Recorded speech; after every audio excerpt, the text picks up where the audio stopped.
like to call to order the City of Littleton City Council virtual study session for Tuesday, June 23rd, 2020. It is 6:30.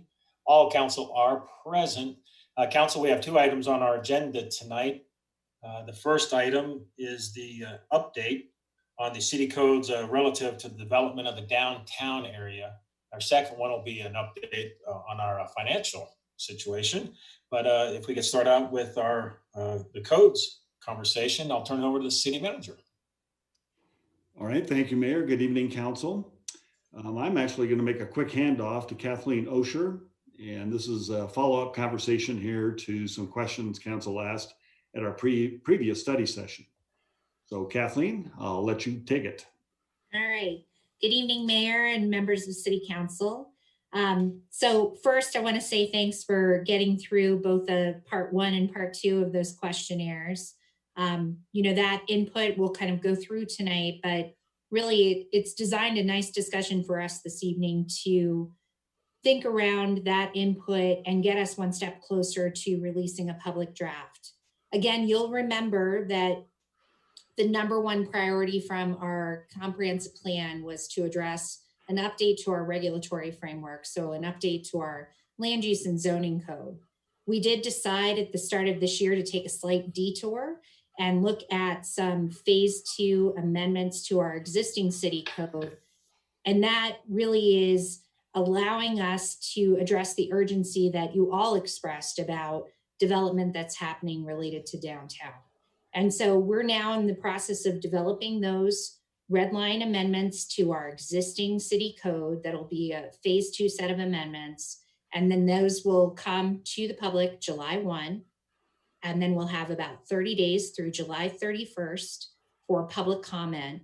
And then we'll be back to talk about what we heard from the public, as well as some additional thoughts that you may have, additional thoughts that we've heard through Planning Commission or others, the Transportation Mobility Board, Historical Preservation Board. So we anticipate a very robust public comment period for that. But this evening's discussion will really help us fine tune and make those refinements so that we're ready to release that draft.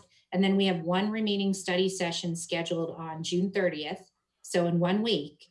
And that'll be a joint session with Planning Commission and City Council.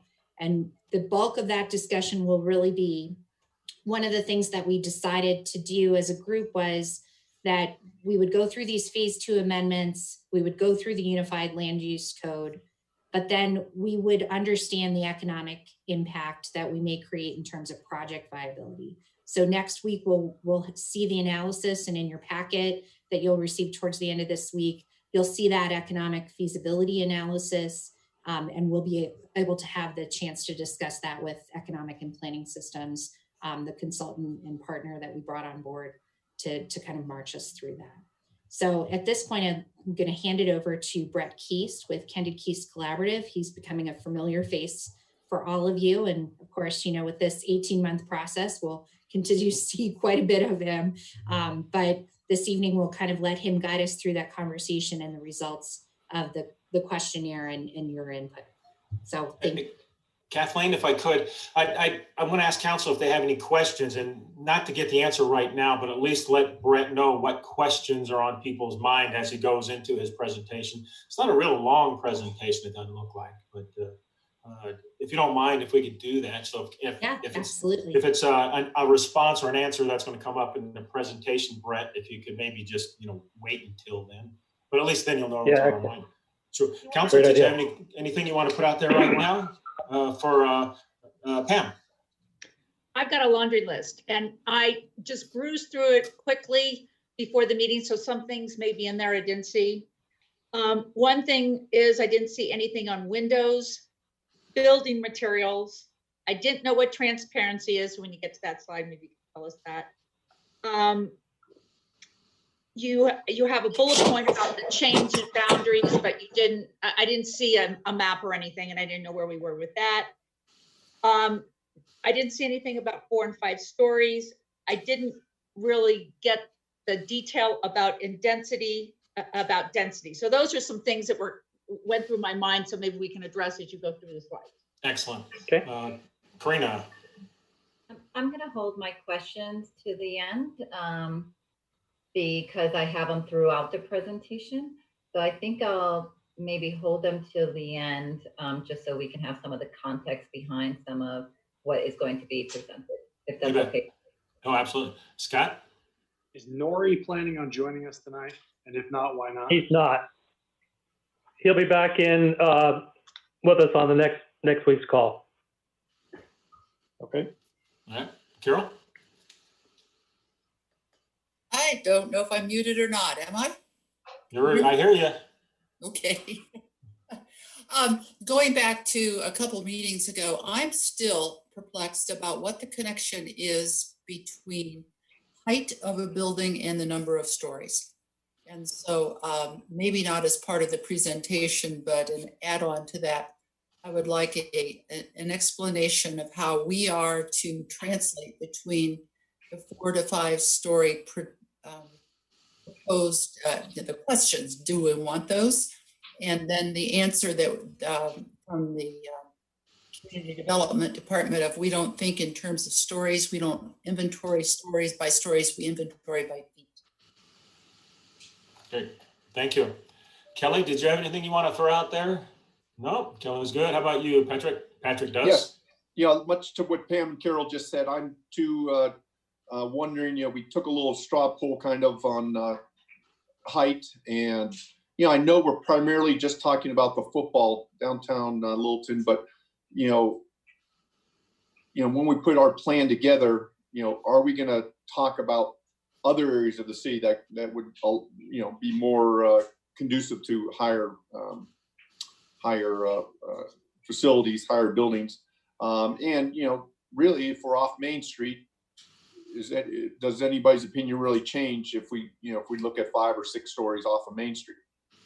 So those are just things I'm hoping we can cover a little bit tonight and more down the road. Great, thank you.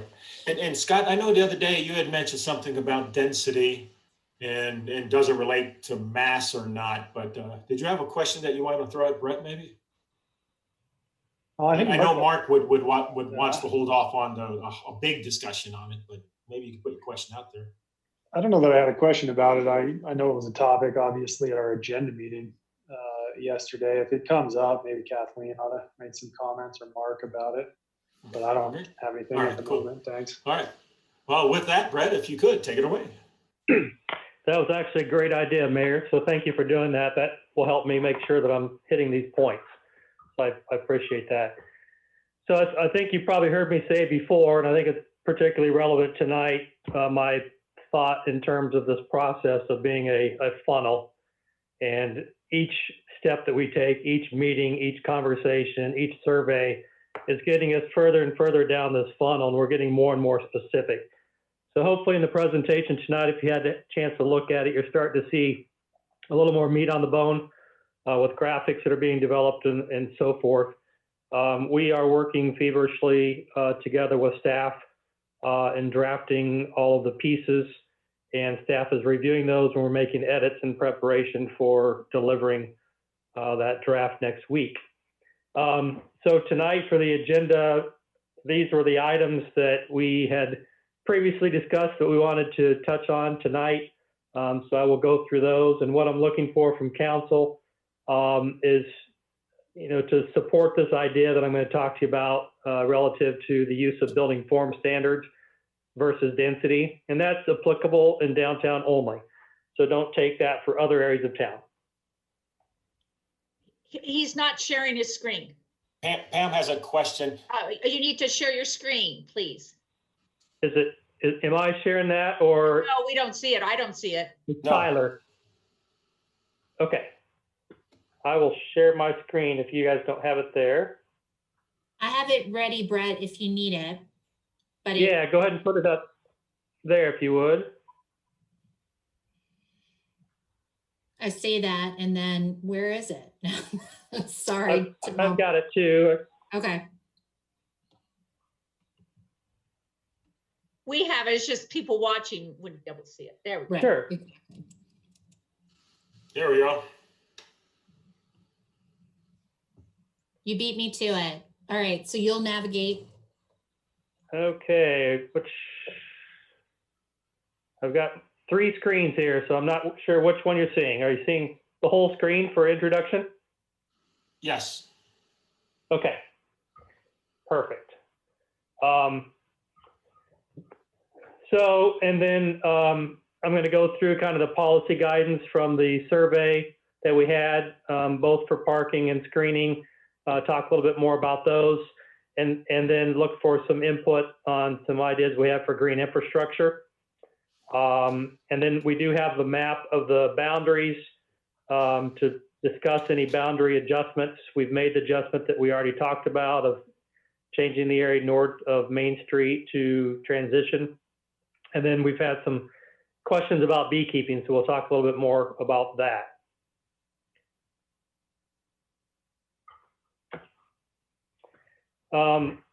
So this whole idea of density, as we talked about a couple meetings ago, I believe, you have density numbers in your ordinance today, and 99 out of 100 people don't really know the difference between, 20 units per acre or 40 units per acre, other than one's more than the other. And there's a lot of variables that go into that. So those numbers can really be manipulated, that can give you different forms and massing than what you may be anticipating. So it's kind of it's a good measure when you're doing single family subdivisions, because it's numbers of lots per acre. When you start getting into areas like downtown, it's a little trickier. And if we want to be more specific about the outcomes that we want, density is not the best measure. So what we have included in the draft is a series of building form standards. And I don't think these are a surprise to you, because Nori's been talking about them for a couple months now. But essentially, in the ordinance will be drafts of all the different building types. So what you're seeing here, I believe, is a duplex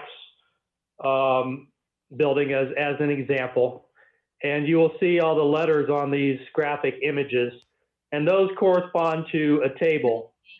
Essentially, you're not moving on I'm to the sorry? next slide. So I think what we're still seeing is the introduction and the agenda, and it's a screen that has to the left all of the pages, and then we have. Okay, interesting. I think you're on the wrong. You're seeing something that we are seeing. You're right. Let me see here. There you go. Thank you. Well, I I may need to share another screen here. Yeah, I was going to say you're not in presentation mode, so that might be the challenge. Right. Let me share again here.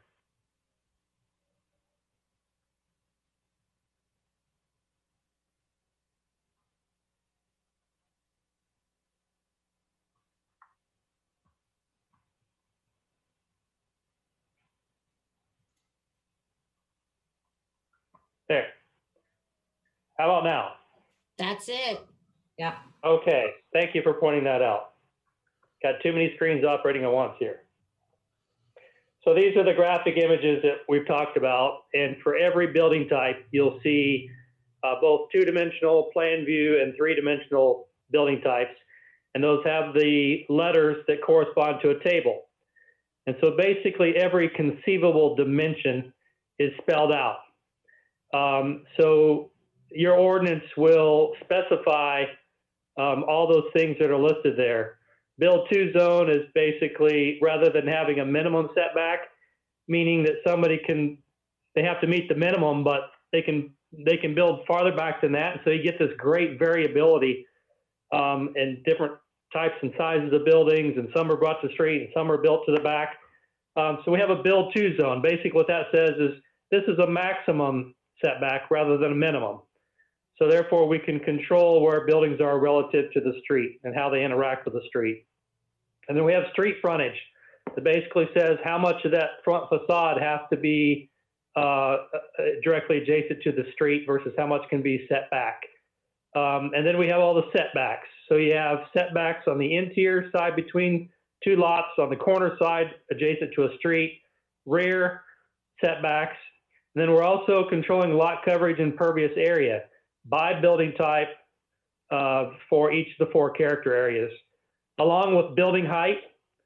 And for the mixed use area and the Main Street area, where we have upper story step backs. You recall where we have maybe a 3rd story that steps back from the front elevation, so it appears as 2 stories instead of 3, or 3 instead of 4. So what that looks like on a table is something like this. I'm just kind of showing you a snippet just to give you an idea of what that looks like. So all these graphics for all the different building types, you can look at the neighborhood, mixed use, Main Street, and transition areas, and it will tell you all of the dimensional standards. So therefore, whether it is single and 2 family, or whether we actually start getting into mixed use buildings in the mixed use area, or Main Street, or even some of the transition area, you can see that we get more and more letters that are starting to spell out, you know, all the height and bulk and scale and setbacks and how much of the lot can be covered, how much of the lot must be impervious area versus impervious area. So we are taking a much more deliberate and expressive way of determining what the building outcomes will be. So therefore, density is no longer a factor. So this is actually a by far superior measure for controlling development outcomes in a downtown area than is density. So the only thing that you could do to control density, and I'm generally not an advocate because I believe that the market will control that, and we're concerned about affordable housing. So if we set the parameters of building height and scale and setbacks and all that type of stuff, what they do on the inside is really going to be driven by what they're going to be able to sell in the market. So part of the work that we're doing with EPS is fascinating, actually, and has been very enjoyable because we have gone back and forth where we've provided all the dimensions to their model, and they provided input back to us in our model to help us calibrate these standards. So we will talk to you a little bit more about that a week from tonight, of how those two have interacted. But basically the bottom line is that we want to make sure that what we have in your ordinance is buildable and it is viable in the marketplace. And so that's EPS's role, is to make sure that all these projects will pencil, and what is in your code is not far-fetched, but is something that can actually be built. So those, you know, here again, this expands a little bit when you get into the non-residential or mixed-use buildings. There's actually a lot more table to it than just this. I was just showing you the building placement lot coverage standards, and then also the building height and upper floor step backs. These tables continue on to talk about transparency. Basically is windows, percentage of windows, location of windows. It also talks about building articulation, building material types. So it's quite, I'll say, elaborate, very specific. So when you see the regulations come to you in a week, basically all these things are going to be spelled out in black and white and with pictures. So windows will be taken care of, building materials will be taken care of, and height, we have taken your direction thus to this point with adjusting the regulations to reflect the building heights. And then we will have some discussion next week about what that looks like from a market perspective. Now, one of the questions was, why do we have number of stories and number of feet? The simple answer is, if you have one or the other, they can be manipulated. So in other words, somebody can build a one-story structure that's 30 foot tall, or they can build, you know, 2 stories that are each 20 foot tall. And so without specifying both, you get potentially great variability. And therefore you're kind of stuck, because then your ordinance doesn't specify numbers of story and height. so they can kind of manipulate outcomes. And so that's the reason that we've included both stories and feet, so that we have belts and suspenders essentially. So it's a little more clear. Commercial buildings usually have a taller first floor and then shorter upper floors. So that allows us to kind of calibrate to give us the type of character outcomes that we want along Main Street, for instance, and elsewhere. So again, here's just kind of more perspectives, much of the same. So now moving on to parking. Before we do that, did I explain that well enough? Is everybody pretty clear on in downtown, not elsewhere in the city? We'll cross that bridge when we get there, but in downtown, we have standards that are much more precise and much more definitive, and will generate predictable outcomes for you and for everybody. That is a much better measure than density. Any questions on that? Jerry, I've got a question, Jerry. Yeah, I After- think after Karina Karina. did. I think Karina started the talk. yeah. I don't did. have it. Go ahead, Karina, then Scott. Thank you. I have a couple of questions regarding what you just shared with us. The discussion on density. So while I understand how form helps us to get the character that we're looking for, but to use an example that we have downtown, which is Nevada Place, I think your standards or these standards would be complied with both with the original Nevada Place that was built, that was intended for purchase, and their bigger units, versus across the street Nevada Place, which is more of your 1 bedroom, smaller. And while it may fit the standards, you walk there and you experience it, and they are two very different products. And the for purchase is a much higher quality and even architecturally pleasing product. So density in that case did have an impact on form. What you're proposing, would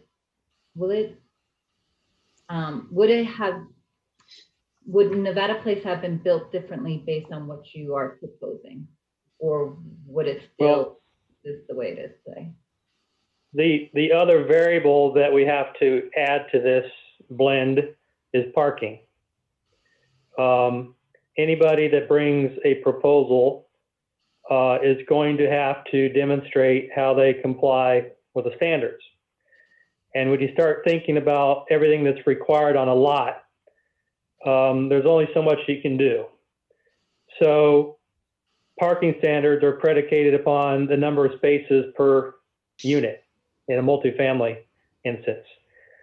So there's only so much parking that they can provide on the lot, whether that is under the building or underground or in a structure or surface parking, or any of the other parking options that are laid out. So if somebody wants to try to put in a whole bunch of small units, their constraint is going to be the ability to park. And at some point, In that case, parking. Sorry, I don't mean to interrupt, but in the case of Nevada Place, it was the same parking.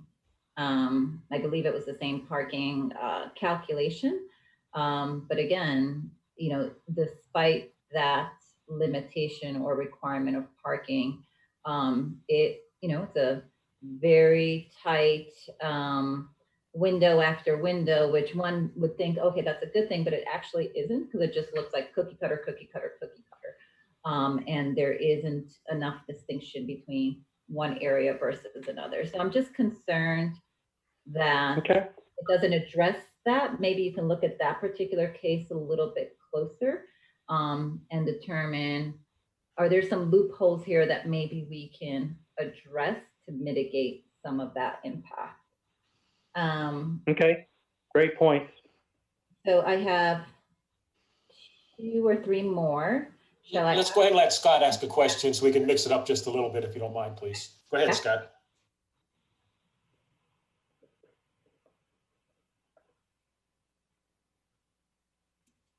You're muted, Scott. Can you hear me now? Yes. My question's, I think, somewhat related to the discussion that was just happening. It's I guess part question, part comment. And Brett, it seems to me like we're playing a bit of a game of whack-a-mole with this concept of density, right? I get, okay, we prescribe form, but we don't prescribe density. A developer's free to put smaller units or larger units, which means more people or fewer people. But one of the main consequences of density and one of the main inputs to character is, of course, going to be parking, right? On our character spectrum that we started this whole conversation out with months ago, we talk about character is largely how we accommodate the automobile. So if we have a bunch of people, then we're going to have a bunch of parking. And what we're talking about regarding policy, regarding parking tonight is sort of what it's going to look like and where it's going to go, but not how much of it there is going to need to be. So we might end up with buildings that look nice, but way too many, the need for way too many automobiles that have to be parked, and a loss of character that results. So the other element here is a maximum parking ratio that you haven't had before. Again, ordinances that are built on minimums leave a lot of leeway. So by setting a maximum parking, that's something that could address this also. To get directly to both of your points, the way that this could be handled could either be by a minimum unit size or by a minimum number of efficiency or 1-bedroom units, requiring more, 2 and 3-bedroom units. So those are common in a lot of ordinances. I think those are probably easier to, well, in one hand, they're easier versus density. Density can be a little nebulous, but I guess it could be if it's used across 2 properties like this, it could kind of help to balance that out. So we can certainly, if it's something you're concerned about, we definitely want to address it, and we want to make sure that the ordinances are calibrated. So we can, if we need to add density, we can either add it in terms of just a density number, or we can do it in terms of a minimum unit size or some combination of unit types. Well, it sounds like, Brett, instead of units per acre, we're going to do a parking ratio. What's the parking ratio we're talking about so far? Well, what we're finding in our conversations with the guys at EPS, and all of you know, it's no secret, parking's a land hog. I mean, it consumes a lot of land. And it, as you pointed out, Scott, it deteriorates character in a downtown area. So parking is very elastic when you're looking at economic viability. So basically, the lower the parking ratio you make, the more viable it is. And so we've looked at some properties that you have in town now, and some of them that have even been recently built have a very low parking ratio. So we're doing some further investigation into that.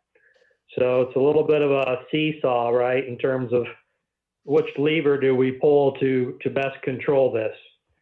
But at the end of the day, we can have all the levers there so that it doesn't leave a whole lot for interpretation in terms of the definitive outcomes.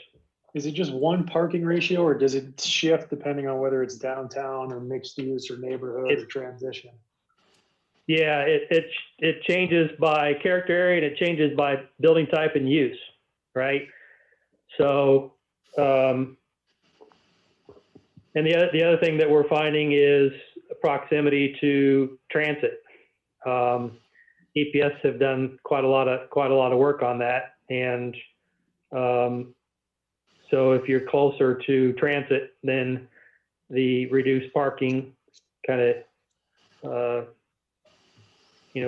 applies in many different ways. So yeah, we have a maximum parking ratio. We have all the form standards. And if we want to continue on this thought of belts and suspenders, we could put in a maximum density that would just, cap it off. And council, and these are good questions, but we're going to be here quite long if we have questions. Let's get through I think we should get through the presentation. He has about 19 more pages to go. And then if we could, get back, because parking is a huge question. I think others will have too. But if it's okay with everybody, I'd like to move on with the presentation.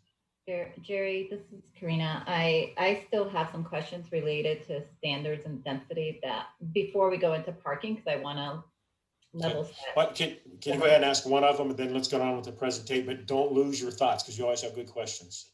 So this is related to setback. So one is just a clarifying question, and if Jennifer's on the phone, maybe she can answer it, or Mike. There was one of the things we struggled with downtown was that the setback was an average, like it was almost a moving average. Every time there was a new building, they would recalculate the average of the setback. So it sounds like that has been completely eliminated, and now we have a minimum and maximum, correct? Now you have a maximum build to line. Mm-hmm. So it specifies where that building has to be built. And then it also specifies what percentage of that front facade has to be at that build to line. So the majority of that building frontage is going to have to be built to that line, and then you can step in for an entry or an outdoor seating area or something like that, but only to a certain percentage. So we've eliminated this calculation that once upon a time we had that was an average. In this context, yes. Okay. And still on this setback, there was concern about, the wedding cake effect. I don't think we've addressed that because I still see that third floor setback, fourth floor setback. So I'm still concerned that we're going to create that view. And we kind of have that now in the Little Town building. And in doing a character walkthrough a couple of weeks back with Andrea, Planning Board, Historic Preservation, we discussed how while Littleton Town building is a beautiful building, the third story and fourth story setback did not enhance it. It probably took away from it. So I think that little nuance, I still feel I'd like to see visually a little bit better to ensure we don't have that wedding cake effect, and ensure we really have great quality architectural design. Yeah, well, you've got a lot of architectural design standards that address blank walls and address length of buildings and address building modules and use of materials and use of windows. And these are standards. These aren't guidelines. Okay, these are you shall, not we would like you to. So we've made big strides in terms of urban design standards. So we are trying to find a balance here between seeking the balance, the character that everybody wants, but making these buildings economically viable at the same time. And I think what you will see in the conversation a week from now is that given land values and construction costs and everything else that goes into development, that more building area is needed, not less. And so rather than putting a 3-story building, all 3 stories at the street and creating more of a canyon effect on the street, whether it's Main Street or off of Main Street, the idea is that you can have that step back and you can create public space up there for residents or for a rooftop restaurant or whatever that might be. And it gives additional floor area to help projects pencil or to be viable. So we're, like I said, we're trying to find that balance, and that's the work that we're doing with EPS, is we're finding how much square footage do we need and how can we get there relative to calibrating parking so that we can create projects that are economically viable. So And in your, the model, Hey, Brett, at this point, let's move on with the presentation. We're going backwards. Let's get through the presentation because I can't see all the council and I don't know who has questions, but I don't want to dominate. We just, I want to go through with this. Gary, let me just clarify. So did I see in the presentation that 3-story is now the max? There is no 4-story? I thought I saw that in one of your slides. on Main Street, yes. In the mixed use district, there is 4-story allowed in some locations, but requires a step back. Okay. And there We right never now, agreed- there are We no, never agreed to that. I don't know where this keeps coming in. And I know, Jerry, you want to move on, but. Yeah, um, I think this is very important, Pam, but yeah, I would like to get through the presentation because we all have questions. And if we're going to be hung up with one council member asking all the questions, we're not going to be fair to everybody else. I would like to get through so I can see all the council members and who has questions. yeah, we can circle back. Thank you. I appreciate it. Okay. You bet. Sorry, Karina. So generally just trying to make sense of what we saw with the results that we got back from you. Again, these were very helpful. Some of them probably weren't different than what I would expect. So I think you're right on.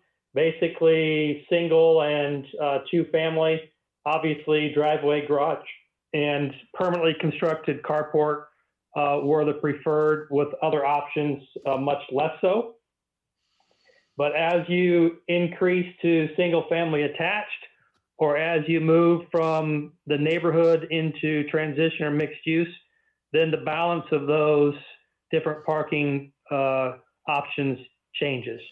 So basically, as intensity increases with either the building type or the character area, there are more parking options that we're seen as being viable.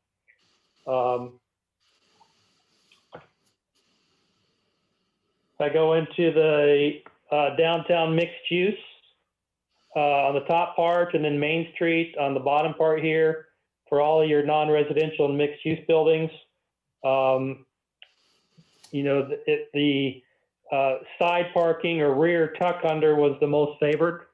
So a good way to screen and hide parking. And then that was followed by, in all cases, screen parking.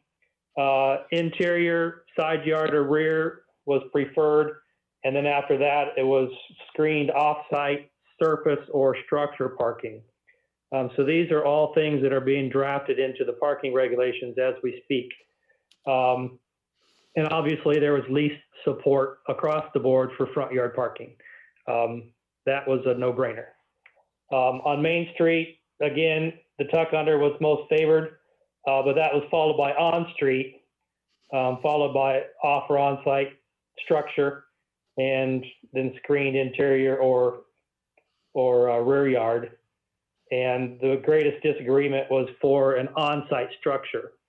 I'm taking away from that that's more than likely because of added massing and bulk and activity on a site, maybe height if the parking is beneath. So I'm kind of putting 2 and 2 together on that. So just some examples. Again, tuck under parking ranked the highest, taking access off of an alley or off of a rear access. We've got priorities in there that if you have access to an alley, you need to take it. And the last possible option would be, if there are no other options, then you'd have to take access to a secondary street before you take access to a primary street. So not only looking at parking, but also looking at how that parking is accessed and from where, and then the width of those access points as well. Front yard parking, obviously, downtown, big no-no. That immediately does away with character. And even so, in some of the corner and mixed use areas, we'll be talking about this well because it has a major impact on visual environment and character. Rear parking, obviously the way this building is constructed on the left kind of shields it from all sides. I believe this one is one with tuck under parking as well. And then interior side, so between two properties where you can use buffering from the adjacent properties and buffering from the street, and can kind of tuck it away so that everybody needs parking and they want it in close proximity, but it's how we design it and how we screen it and landscape it that makes the big splash.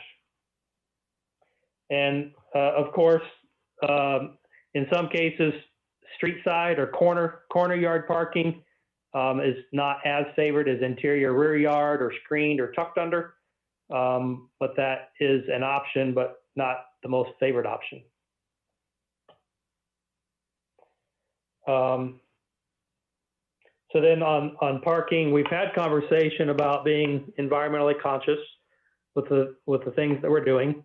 And there's a lot of different ways that we can build in green infrastructure improvements or low impact techniques, such as those that you see here. In residential areas, you can use the wheel track parking with grass in between instead of paving the whole thing. Makes a big difference on runoff and heat island effect, so forth. Same way with using grasscrete in certain places. It can be done very well structurally as well as very attractive and softens the environment. In parking areas, you can start to use bioswales where you're utilizing your islands for plant types and you're draining water into them. So it's a stormwater mechanism, but also helps to provide for greenscaping. And then garden boxes or rain gardens, you see a lot in downtown areas as well. Kind of the same concept, ways of greening the street environment rather than just having a street grate. Obviously, it requires a certain, distance and width that you may not have along all streets, but that is another way. So let me pause here real quick. I think this is it on parking. Any observations? I think you've pretty much given us your observations through the survey. If there's anything you saw that you disagreed with what I concluded. And then lastly, on a scale of 1 to 10, how far should we go with green infrastructure? Tyler, he's asking some questions there. So if you could pull up all the council so we can see council members.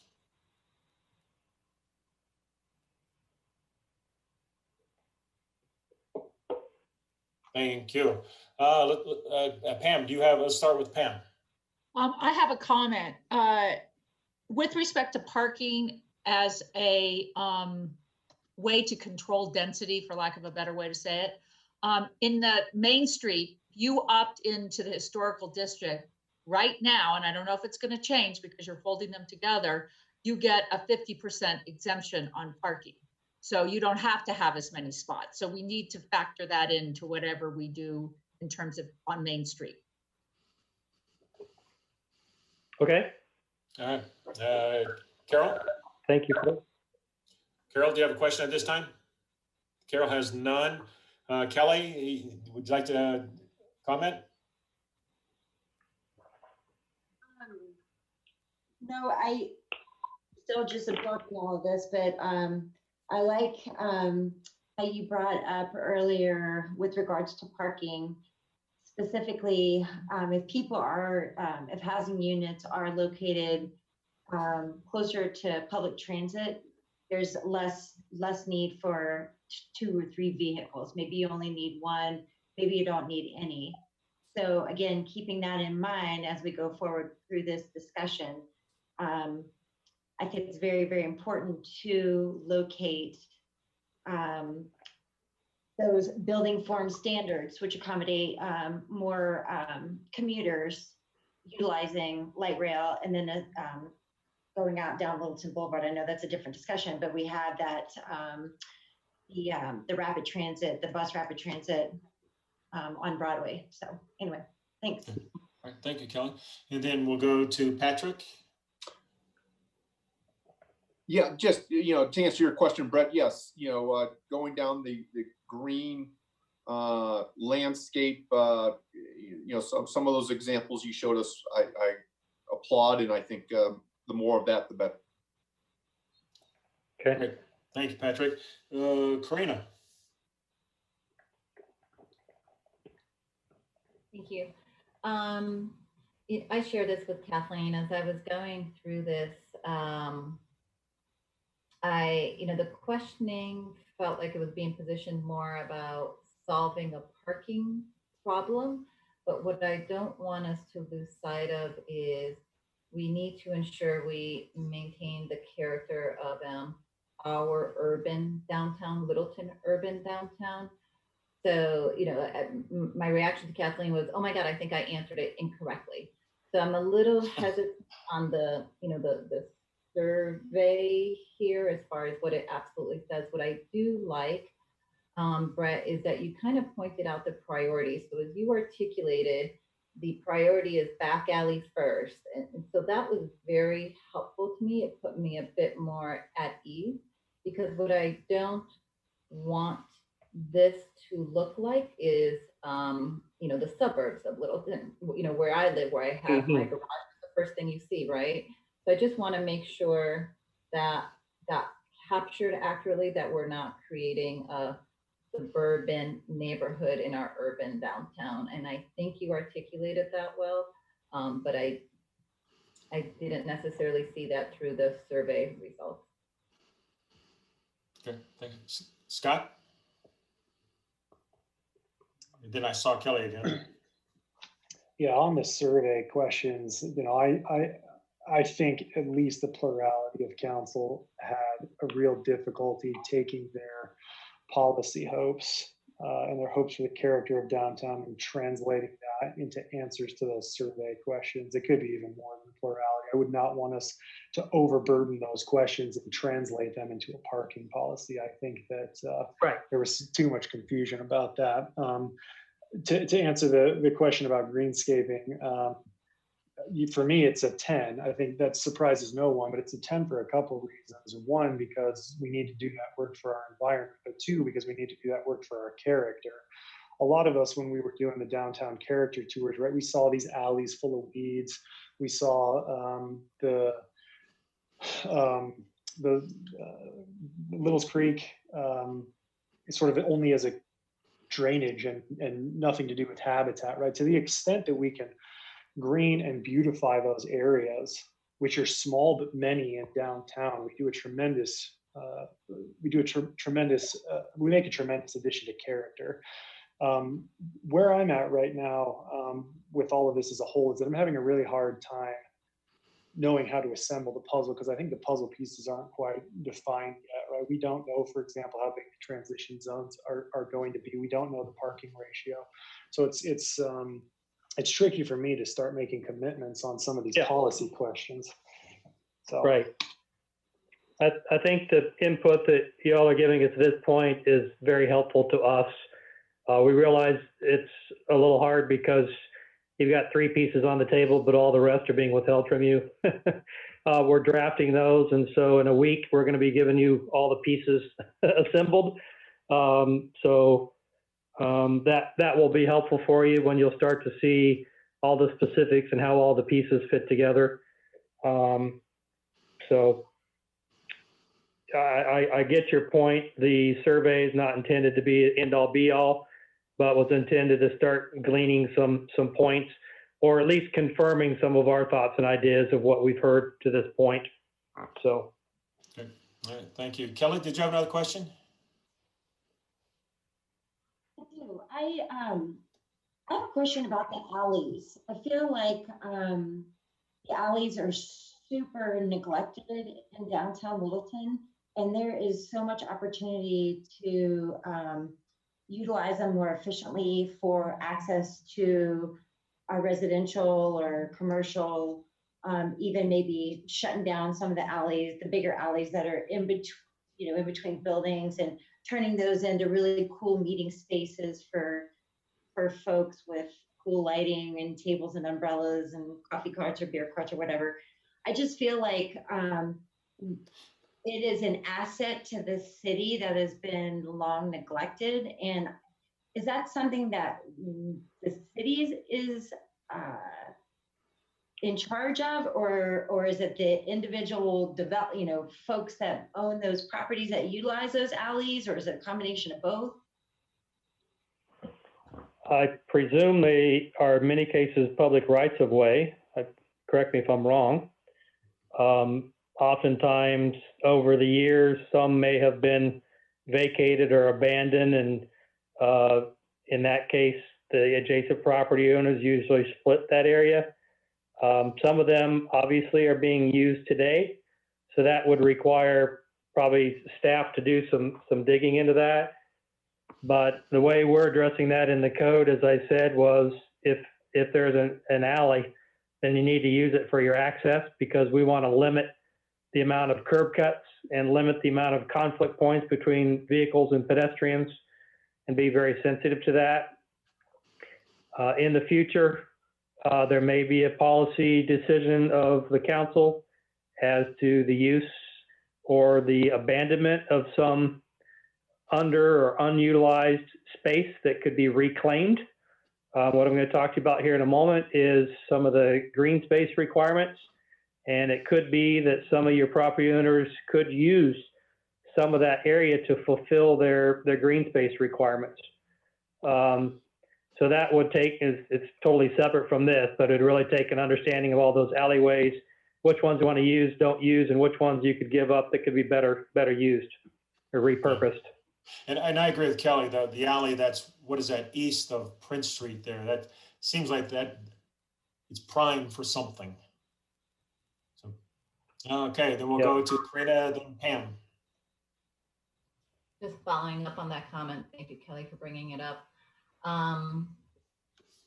Can we or should we provide some standards on building material or even form for the backside? So to give you an example, when you look at the back of the View House, so you're on Alamo and you have, the beautiful area, area of Alamo, and then you have the View House in the back. It's a very nice transition because it was well done, versus other parts of the alley, you're looking at a straight brick wall, and it loses that maybe continuity of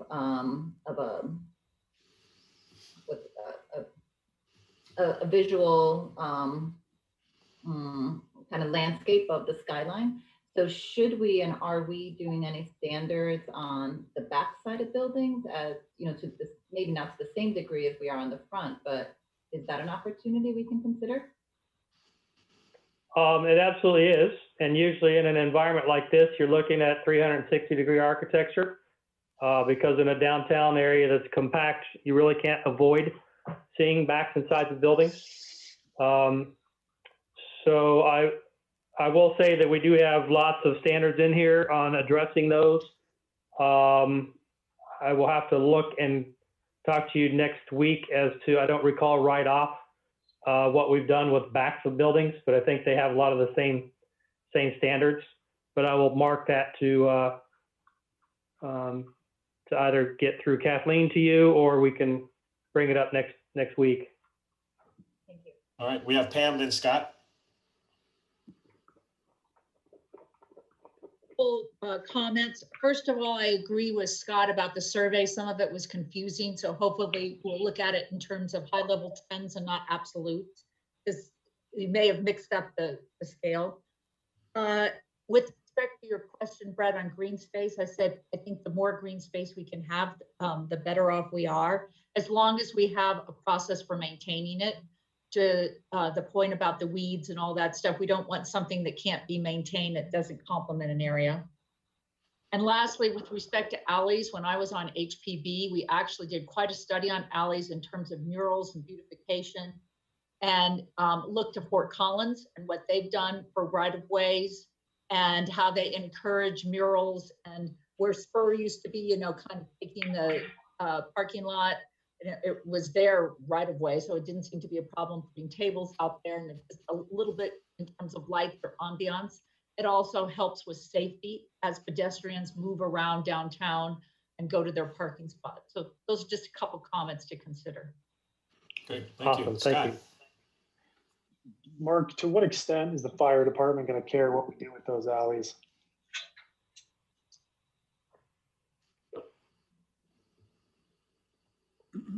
Actually, I think they're going to care a great deal. Yeah, just listening to the alley conversation here and Kelly raising this question about some kind of a policy around it. You know, I'm very, very familiar with a lot of the right-of-way widths. And in some cases, alleys exist physically, but not dedicated. And so, you know, KKC's work here on the code may take us a fair distance here, but I think it's also another issue that we need to flag, or perhaps in some kind of a parking lot where we need to go deeper into this issue here to make sure that over time we've addressed this properly. Great. All right, Brett, if you could go ahead and try to take us home. All right.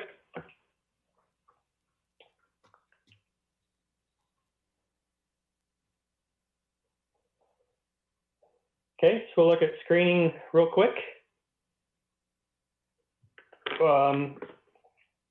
Survey takeaways, basically the greatest support was for landscape We hedge, can't see your fencing and screen, building. Brett. Well, why is that? Kathleen, are you able to control the presentation?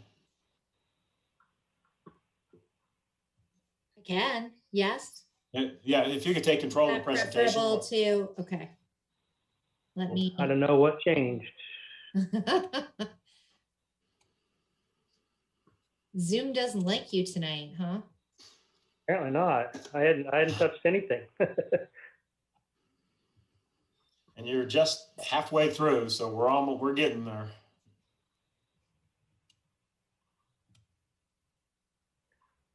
There we go. Thank you, Kathleen. Yeah. That's actually my screen, so. Yeah. Okay. So again, survey takeaways, greater support on Main Street for plantings and masonry walls. And then they rank highest in both the downtown mixed use and the downtown Main Street. So you can see there's obviously landscaping, screening are big deal in downtown. And so that's been recognized by your responses here.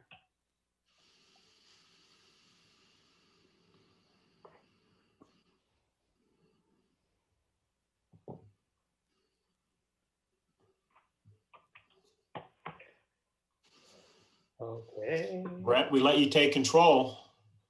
I know. Maybe you do need to take control here, Kathleen. All right. Yeah. Let me stop sharing. Okay. Yes. Here we Got too many go. things going on. And then I'll just need to advance. Screening. Unless everyone wants to start over. Kathleen?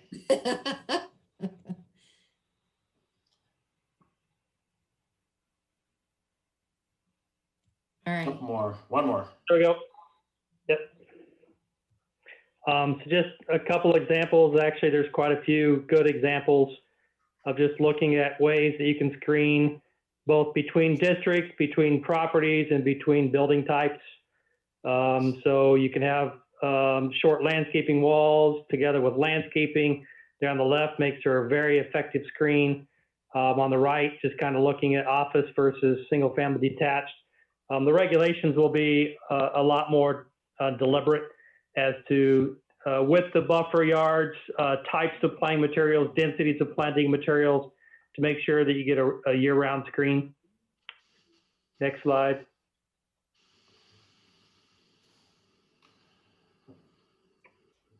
All right. Now it just stopped advancing for me. Just give me.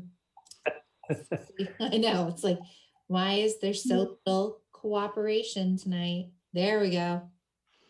There we go. Just a couple other scenes. Again, not the greatest examples, but current examples. At least there is landscape. I'm not a big fan of defaulting to the 6-foot wood fence.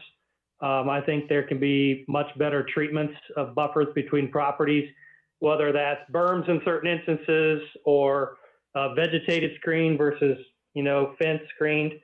Walls obviously more expensive, but are preferred over fences for longevity and just aesthetic.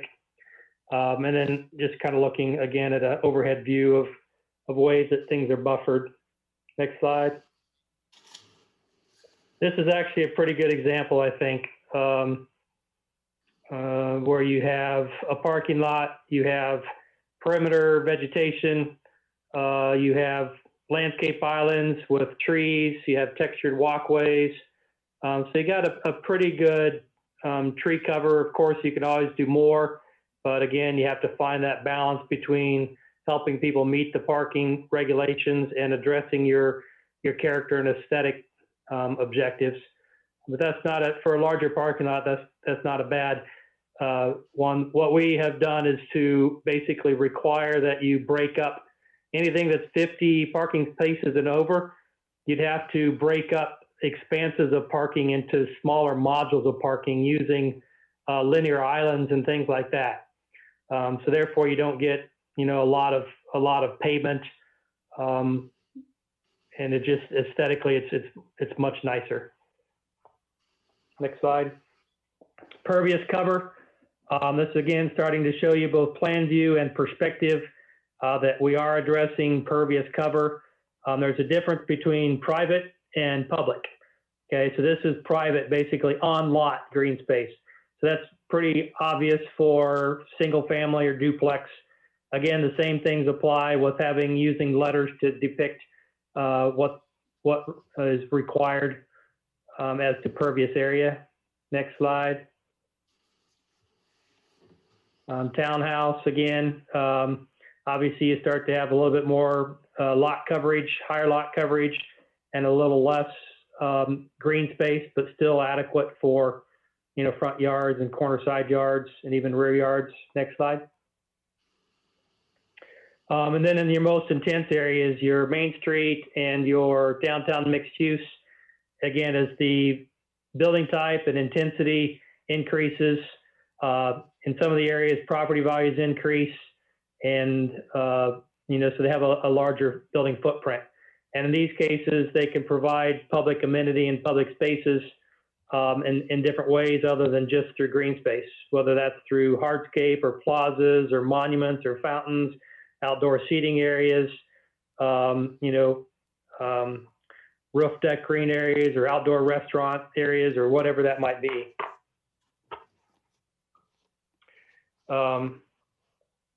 So then there's the public side of things. Okay, so you have on-lot, privately owned green space that we are determining how much of that lot needs to remain unbuilt and impervious. And then there also a requirement to make sure that we're getting adequate public open space. So for non-residential mixed use, they're required to have a minimum of 500 square feet of public open space, and then an additional 4 square feet per 100 foot of gross floor area. So again, the larger the building, the greater the impact, and the greater the required area. So when you start looking at all these factors together, requiring pervious area, requiring open space, having parking requirements, the more you add in terms of aesthetic to address character, the more you're squeezing down that building envelope. And the tighter you make that building envelope, you start losing floor area, and the only way to gain it back is to go up. We know we can't go up forever because that affects character, so we're trying to strike a balance. And then if anybody has greater than 2,000 square foot, a half of that has to be in a centralized space. So some type of, whatever that public amenity might be. And then same thing for residential. As the unit number increases, the amount of open space per unit increases proportionally. Buffers, we kind of already talked about. Parking, we talked about a little bit, where you have large lots and we're trying to break them visually and functionally in terms of how they move traffic and calm traffic, by breaking up large parking lots into a series of smaller parking lots, utilizing landscape islands, could be bioswales that we've talked about. And then the last thing we have is tree canopy coverage. So there's a lot of information in there about tree protection during construction, preservation of the existing trees, and then also a minimum tree canopy coverage. So there are different tree types that are required, and there is a reference as to the canopy coverage for different tree types. So they would have to have, for instance, in the transition or in the neighborhood, you'd have to have 25% of your lot area would have to be beneath the canopy of a tree. And you can see the other percentages there. So we feel like between all of the landscaping requirements in around parking lots, in around buildings, pervious areas, buffers, and tree canopy, that we're creating for a green environment. Next slide, Kathleen. Okay, so let's back up one and just stop there, see if there's any questions. We only have 2 topics left, and I don't know that we can really address the character areas effectively utilizing this. It may be something that need to be around a table of staff to look at details, but we can talk about it generally. And then the last thing is beekeeping. So any observations on pervious area and just landscape greenscape? Scott, were you raising your hand there? Yeah, you can go around though, if other people have questions. Come to me in a minute. Go ahead. If you got a question, go ahead. We'll start with you. Yeah, it's not a question. It's just me reiterating comments I've made in the past, namely that, of course, greenscaping is a fundamental character input, right? But it's also, to my mind, a question of ecology, right? It's not just how much tree canopy you have. What matters is what types of trees you're planting, right? Buffalo grass is not the same as turf grass in the arid West, right? And I'm wondering, in the same way we're having a conversation about building materials, are we going to have a conversation about the types of plantings that go in? And it's also, I guess, by the way, not just that tree that matters, but the downtown and the community tree canopy that matters for our future ecology. And I think those are fundamental questions for me, and they can dovetail very beautifully with a conversation about character. So, oh, and the other question I had, Brett, was that pervious pavement you showed us does not count as pervious material in the code, right? No, it's another way that you can deal with stormwater runoff, and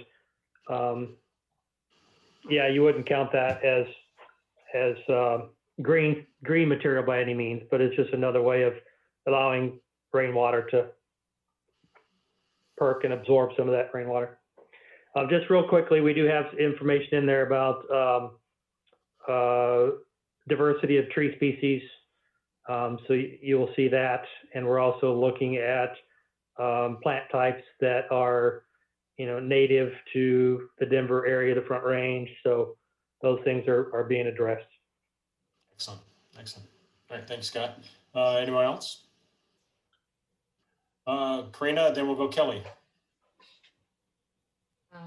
I had similar comments to Scott regarding, what is possible in our climate. So we may seek out trees and, the green pervious, but that driveway picture you showed to me, I've seen that in Houston and I've seen it in Florida, but I've never seen it anywhere in Colorado.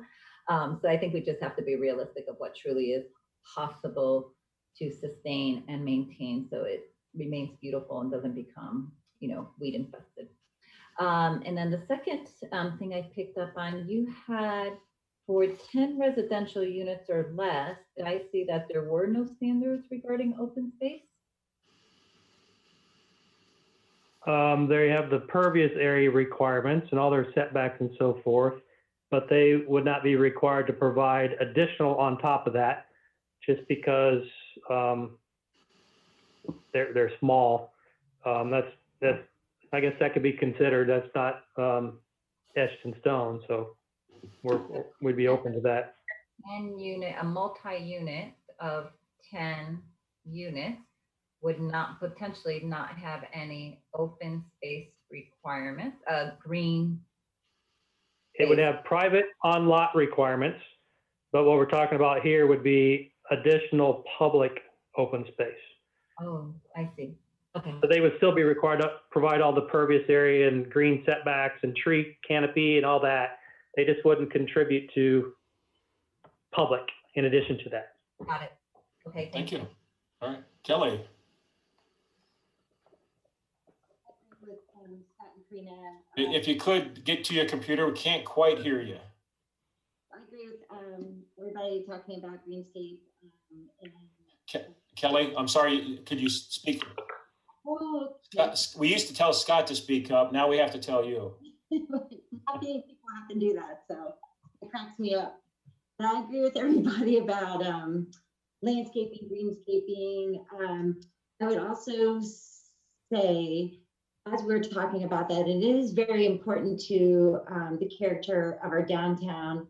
We also need to take into account the conditions of our sidewalks. And as we update and upgrade our sidewalks and maybe plant new trees and all, that we pay attention to how wide those sidewalks are and how accessible they are to our citizens and visitors that have disabilities or mobility challenges.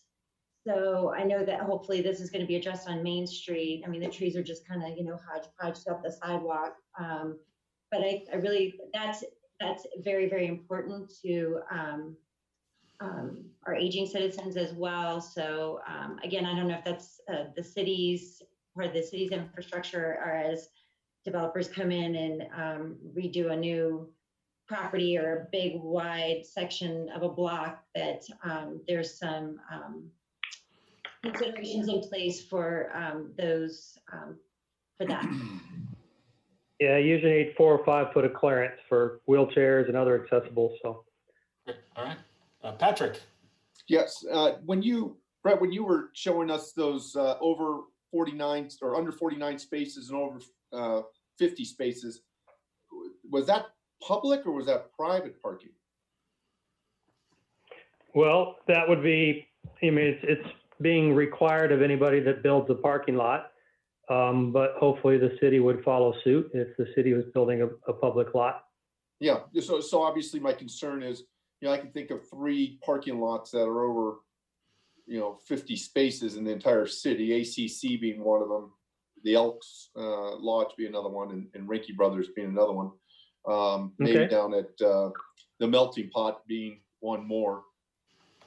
And I guess, you start getting into, losing parking spaces and also, the cost of putting in islands and tree canopy. So that's just one of the things I'm throwing out more to council, that as much as, this is being thrown out there, I don't know how realistic it is to ask a Greg Reinke to, add islands to his parking lot and lose 20% of his parking because we want tree canopy. I'm just trying to be a realist. Yeah, good points. Good points. Carol? Nothing for Carol. Yeah. Oh, I'm sorry, Brett. Did you have a comment for back to Patrick? No, No. that was all good. Pam? Nothing. Okay. All right, Brett. Why don't you get the last few slides here? Thank you. Okay. Kathleen, you want to post those up, please?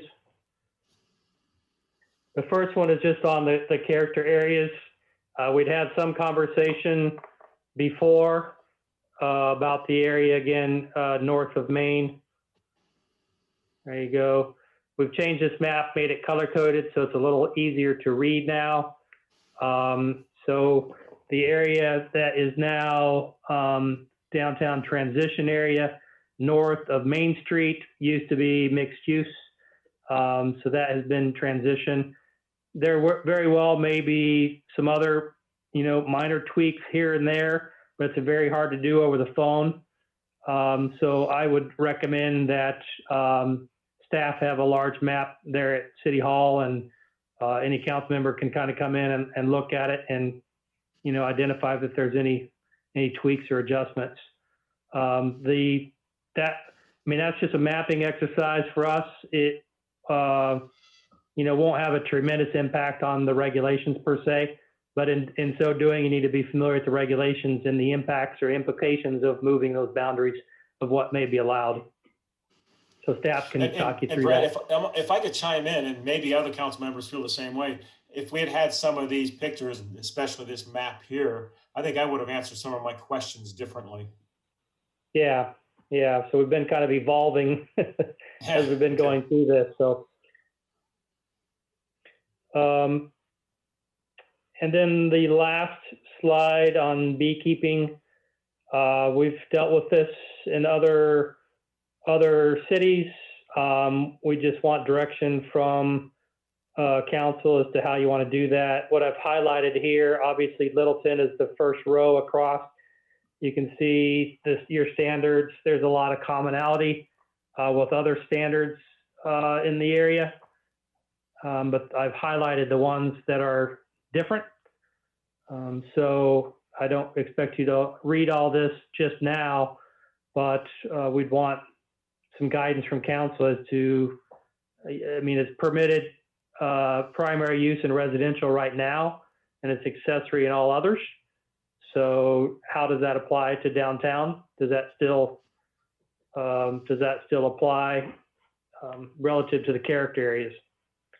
So if we're going to have that in there, we just need to know how we want to reflect that use as to whether or not it's permitted outright or permitted as accessory, or if there's any other type of requirement like some of the other communities have for,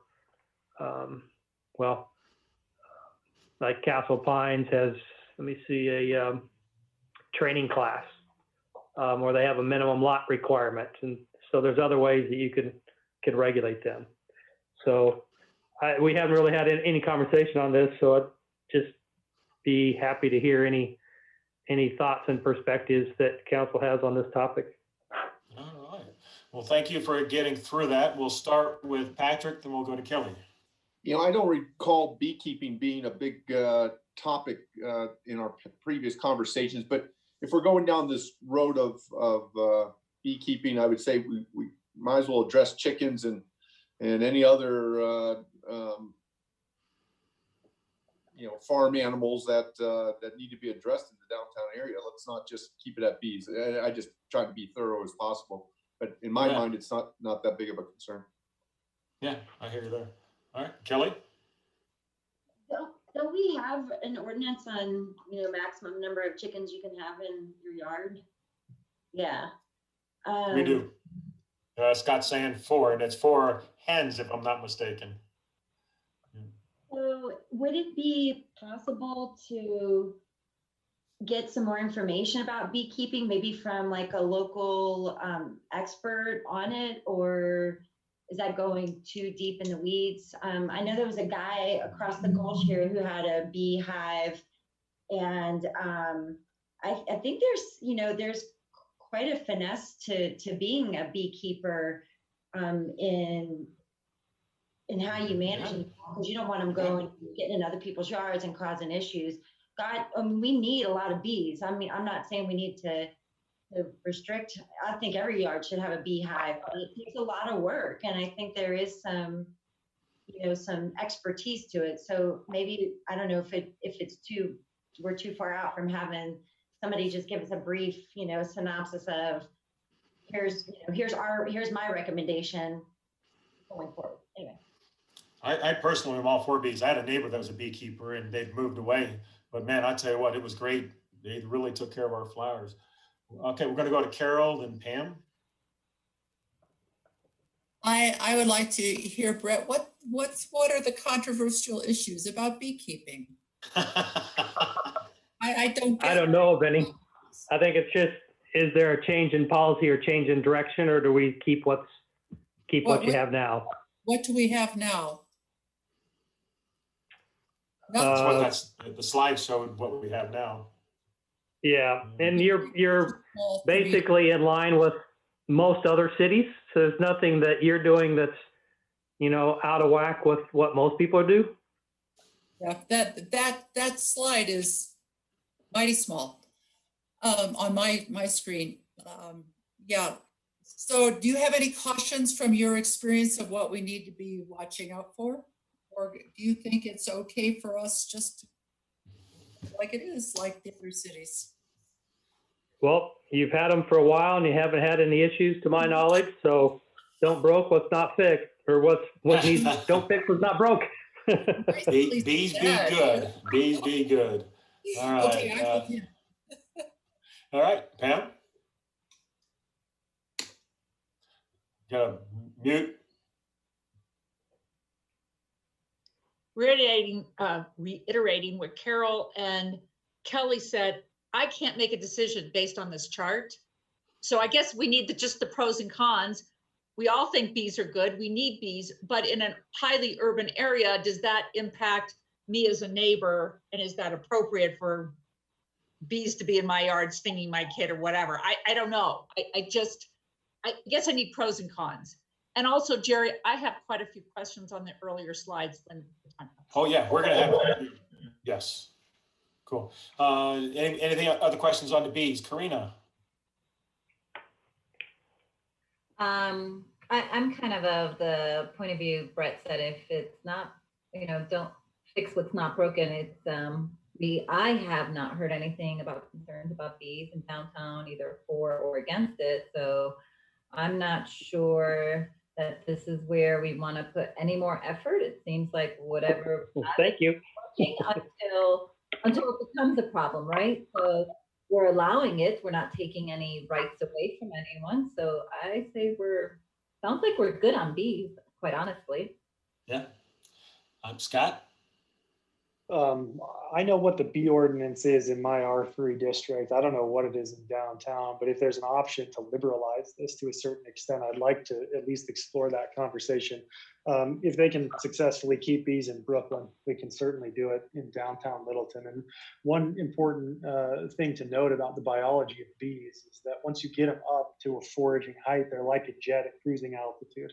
They're not going to come back down suddenly right until they get to a food source. So if you make a flyway that's 6 feet tall, you can put it right up against the property line, and the bees will not bother your neighbors because they're going to be over 6 feet high. I think I don't need to go into this. I've talked about this enough. Localizing food systems is just so important. The bees are a critical part of that. So. You told me about half as much what I know about bees already, Scott. Correct me if I'm wrong, but we allow bees in downtown. There's nothing saying that we don't allow it, correct? Yeah, I don't know. Brett or Mike, can someone confirm? Mark? I'll jump in. Reed, please. Hi, yes, you are allowed to have bees throughout the city. It's just certain setback requirements from neighboring properties or from public roadways, having that as Mayor Pro Tem describes, kind of that flight path. So, but yes, no, they're not prohibited downtown. All right, cool. If that's it for the bees, let's open it up to other questions. I know we asked questions on parking and the number of stories. Who wants to start out?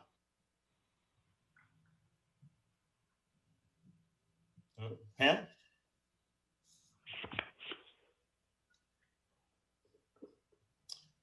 Hit your mute there, Pam.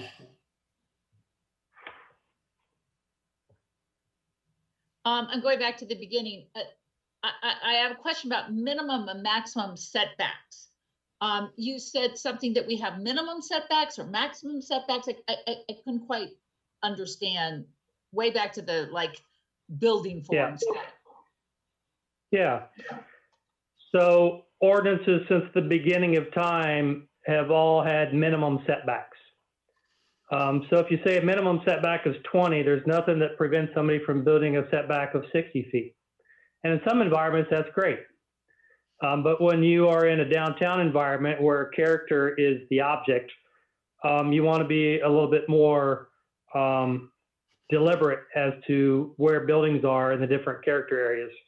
So instead of having a minimum setback that provides, basically gives the ball to the property owner to determine what that setback is going to be, which can vary greatly in the same district, right? To doing what we call build to line, which is a maximum. So if we say the maximum setback is 10 foot, your building has to be brought to within 10 foot of that property line. And then there are some allowances for, like 70 or 80 or 85% of the building have to be on that 10 foot build to line. And the other 10, 15, 20% can be set back some distance. So you're able to create a more pedestrian, walkable, urban, in your context, environment by using that control measure as opposed to just kind of the typical minimum. And In other areas of town, minimum can work fine, but in downtown, we want to be a little more deliberate.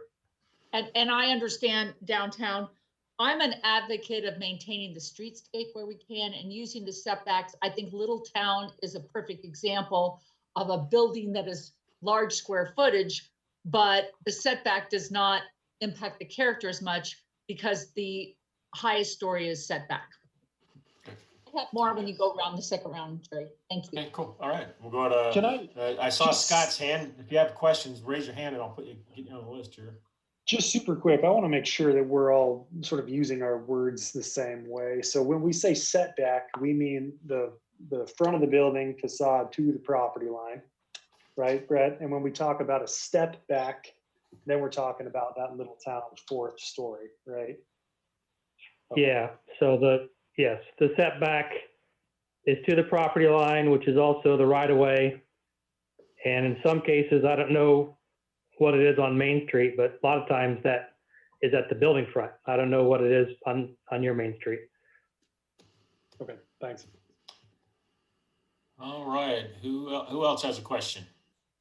Karina, would you like to ask a question? Nope, no question. Well, if we have no more questions, Brett, you have anything else? See, Pam has her hand up. Oh, Pam?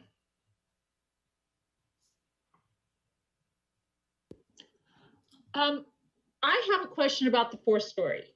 I didn't know that we agreed on 4th story. We've had a lot of discussion on height.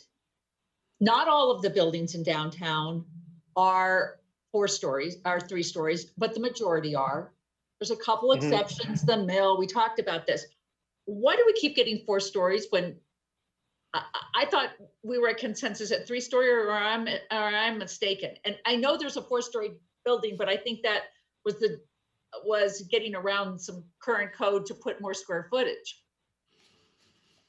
I may have misspoke, and if I did, I apologize.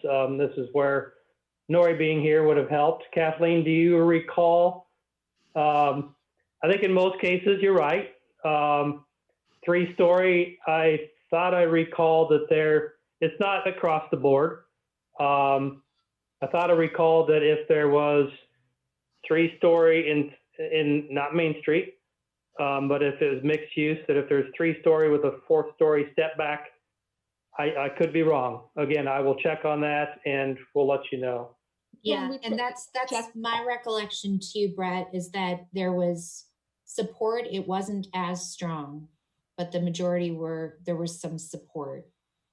I'm an advocate of maximum 3 stories, and the 3rd story is step back, but that's me personally. I'm not speaking for all council. I know Planning Commission disagrees with me, but it just I think we're talking 3 and then all of a sudden there's 4. Yeah, so we'll pick up on that next week when we're talking about economic viability and how that plays into it. But I mean, I get it. I hear you. So we can, we've got some time yet before we deliver the draft, and then we have 30 days after that. So we still have some time to work through that. Great. We have I have Carol. more questions. Okay, sorry. Carol, Scott, then we'll come back to Pam. Okay. I think that the last time we talked about stories, that we were pretty much in agreement that we wanted a maximum of 3. So we might, if that was important, where we got to in the last study session, somebody needs to go back officially and look at that and see where we were on that. The one building that Kelly pointed out last week, that there was a 4-story building in downtown. And so I looked at that, and it's a short 4-story building. So it technically has 4 stories, but it very much brings out the question about the relationship of stories and feet. It's not very tall, but it does have 4 stories. And so we really do need to get this straightened out about what we're talking about when we talk about stories and feet, because not all stories are the same feet. And and again, what I am sure we are talking about when citizens talk about stories, and I think most of us too, because most of us on council are not professionals at this stuff. We are citizens and representing citizens. What we see is height, and we don't want really tall things sticking up in to mess up existing community character. I think that's where we're coming from. Good. Thank you. We have Scott. I was not ready at the last study session. I'm not ready yet to commit to only 3 stories throughout the downtown area, right? We have to see, I think, the economic viability model first. I think, as in all things, context matters a lot here. If we put 4-story buildings along Church, that's a very different thing than trying to put 4 stories on sort of North Curtis. And what also matters, and what we were also discussing, and I think we didn't quite wrap up the conversation, was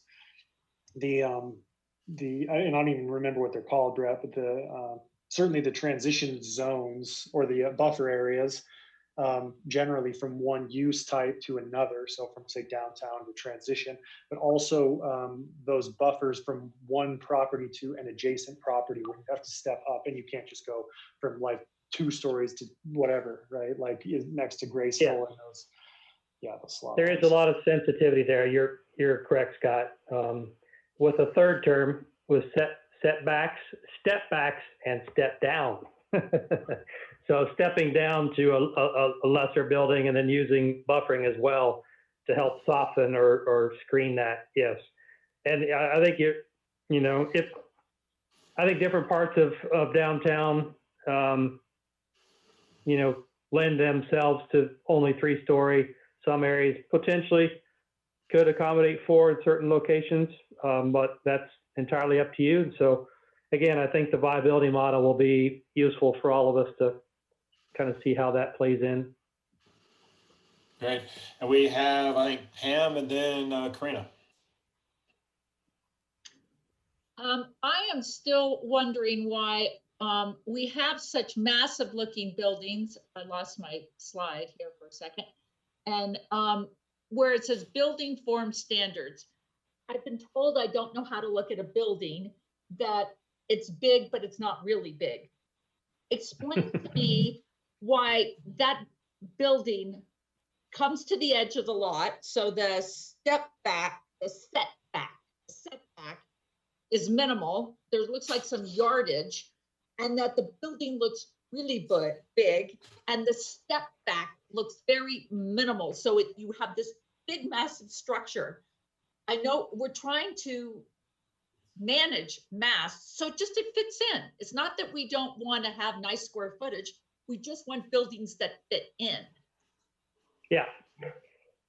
So, and it's kind of hard to portray or convey, but I think Nori is very good and has really worked super hard to make sure that all the I's are dotted and T's are crossed in terms of all the different design techniques that can be used that make a big difference in the apparent massing and scale of buildings by requiring different building materials, building roof types, variations in roof, building articulation, glass. So those things all together make an impact. The distance of step back That's kind of a standard best practice structurally. And it leads into viability question also. But whether it's 10 or 15 or 20, I think, there's probably some give there. We can continue to have conversations about that. I think we're getting closer, but I want to make sure that we're calibrating the standards, to the council's pleasing. Well, just as you put all this in and mix it up for our next draft of the code, it looks to me like the setback on that building around the edge is not very big. Step back is not very much. The massing is still there. And maybe these buildings are very square looking, and that's why. And these buildings would be fine in other areas of our city. It's just not in the downtown where we're trying to maintain character. Thank you. Okay. We'll go Karina, and then we'll go Scott, then Kelly. Patrick is in there. Patrick. So let's go, Karina.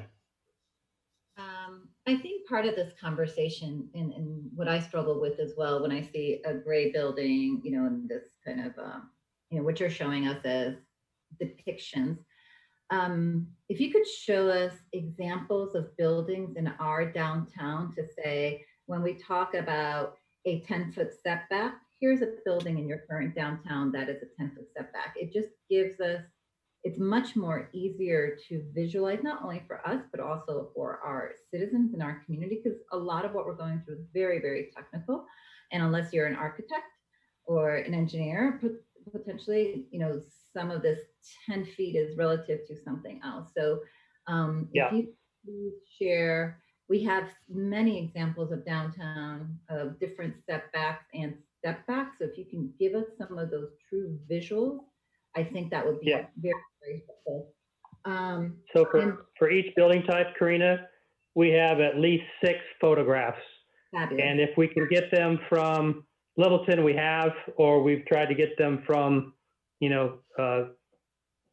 comparable areas around Denver. Yeah. And it's also helpful, to Carol's point of 4 stories are not all the same, so that we can, again, understand what height really looks like, whether it's 3 stories or 4 stories, here's what height is. So thank you for that. And then I do have some comments on the map. I know you asked for that via email. I think I have already sent some of my comments via email. I would like to articulate them here for council, just so, maybe I can have other council members to start thinking about it. My comment was the question of the transition area. If you can quickly go back to the map, that might be helpful. Okay.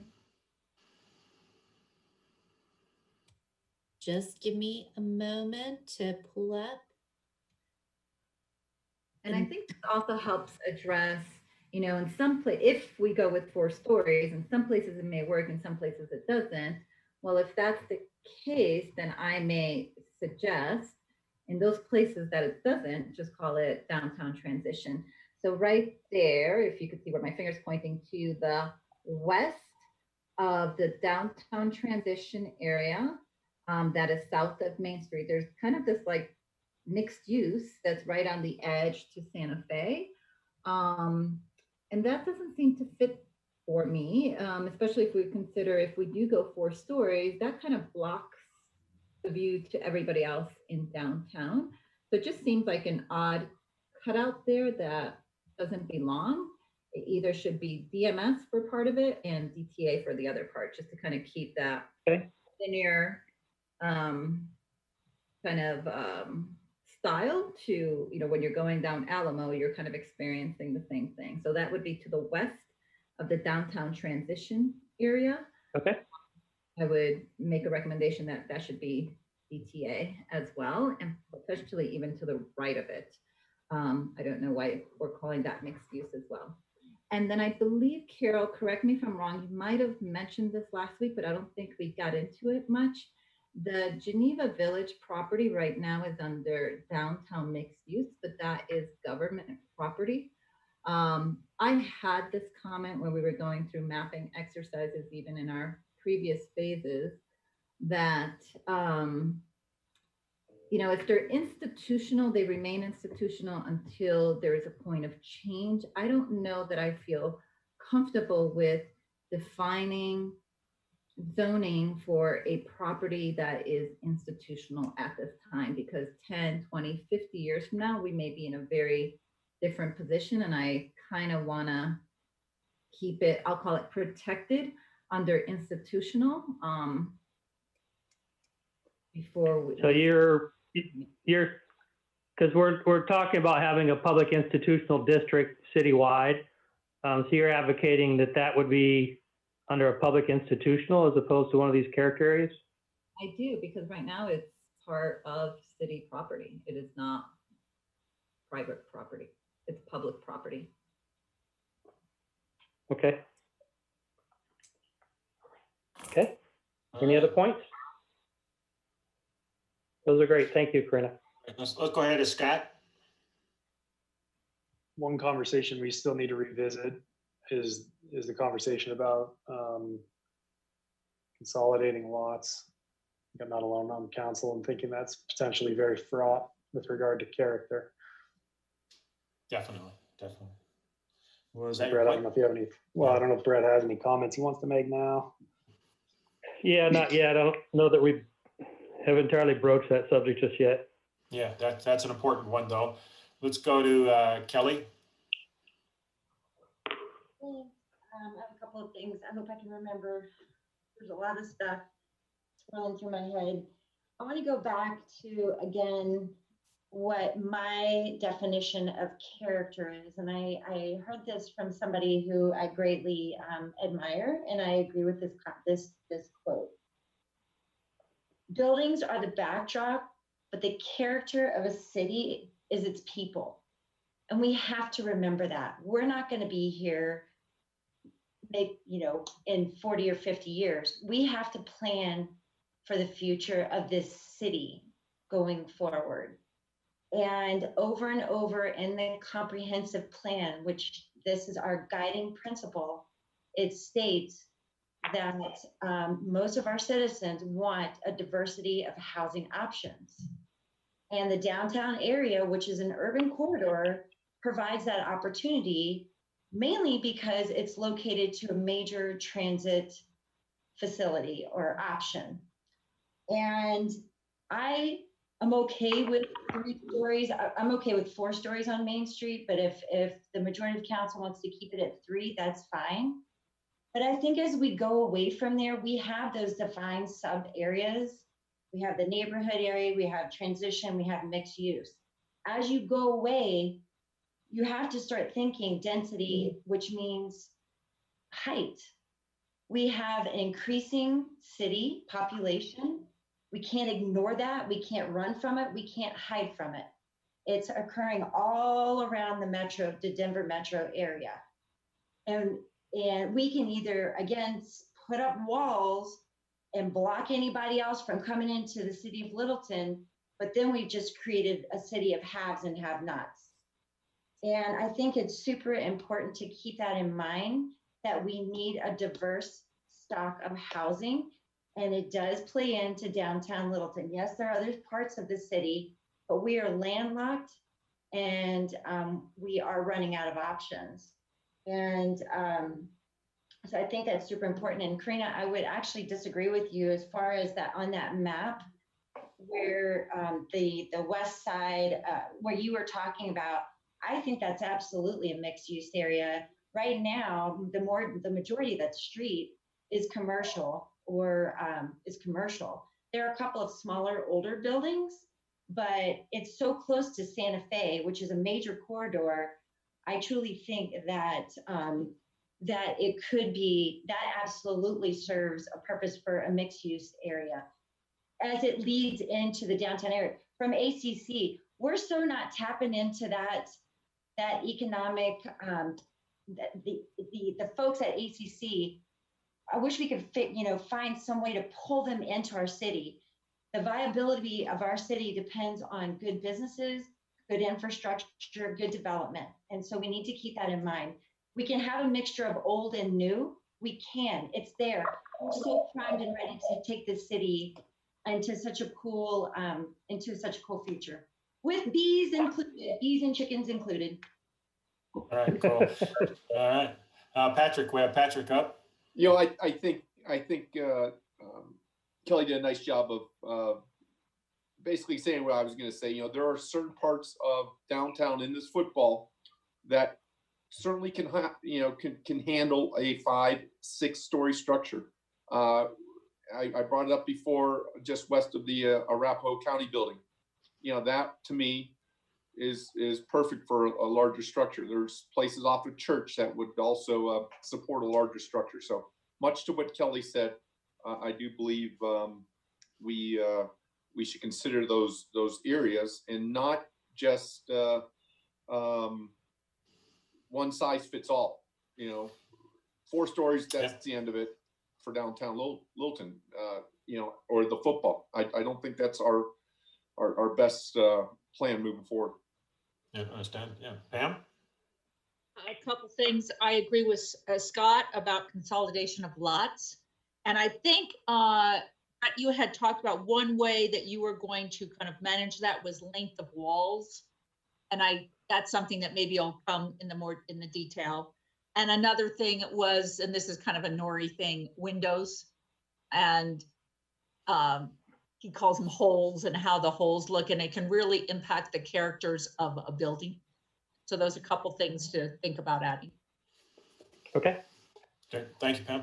And then from my own point of view, I guess as a council, we need to talk about view corridors. Do we want to protect view corridors or not? So it isn't a matter of do we put it on the west side, east side? It's about view corridors. It sounds like we're trying to protect or maybe addressing here. So that's something. And when you look at the map that we have that has the blue, yellow, lighter blue, and whatever that is, pink, each one is very, very different. And so I think the height affects each one of those areas. So that's something I think maybe as a council we might want to break it down, each little area, maybe put a number on it or something, so we can talk about zone 1, zone 2, zone 3, and combining lots. That's a huge one. And for some areas, combining a lot might be okay.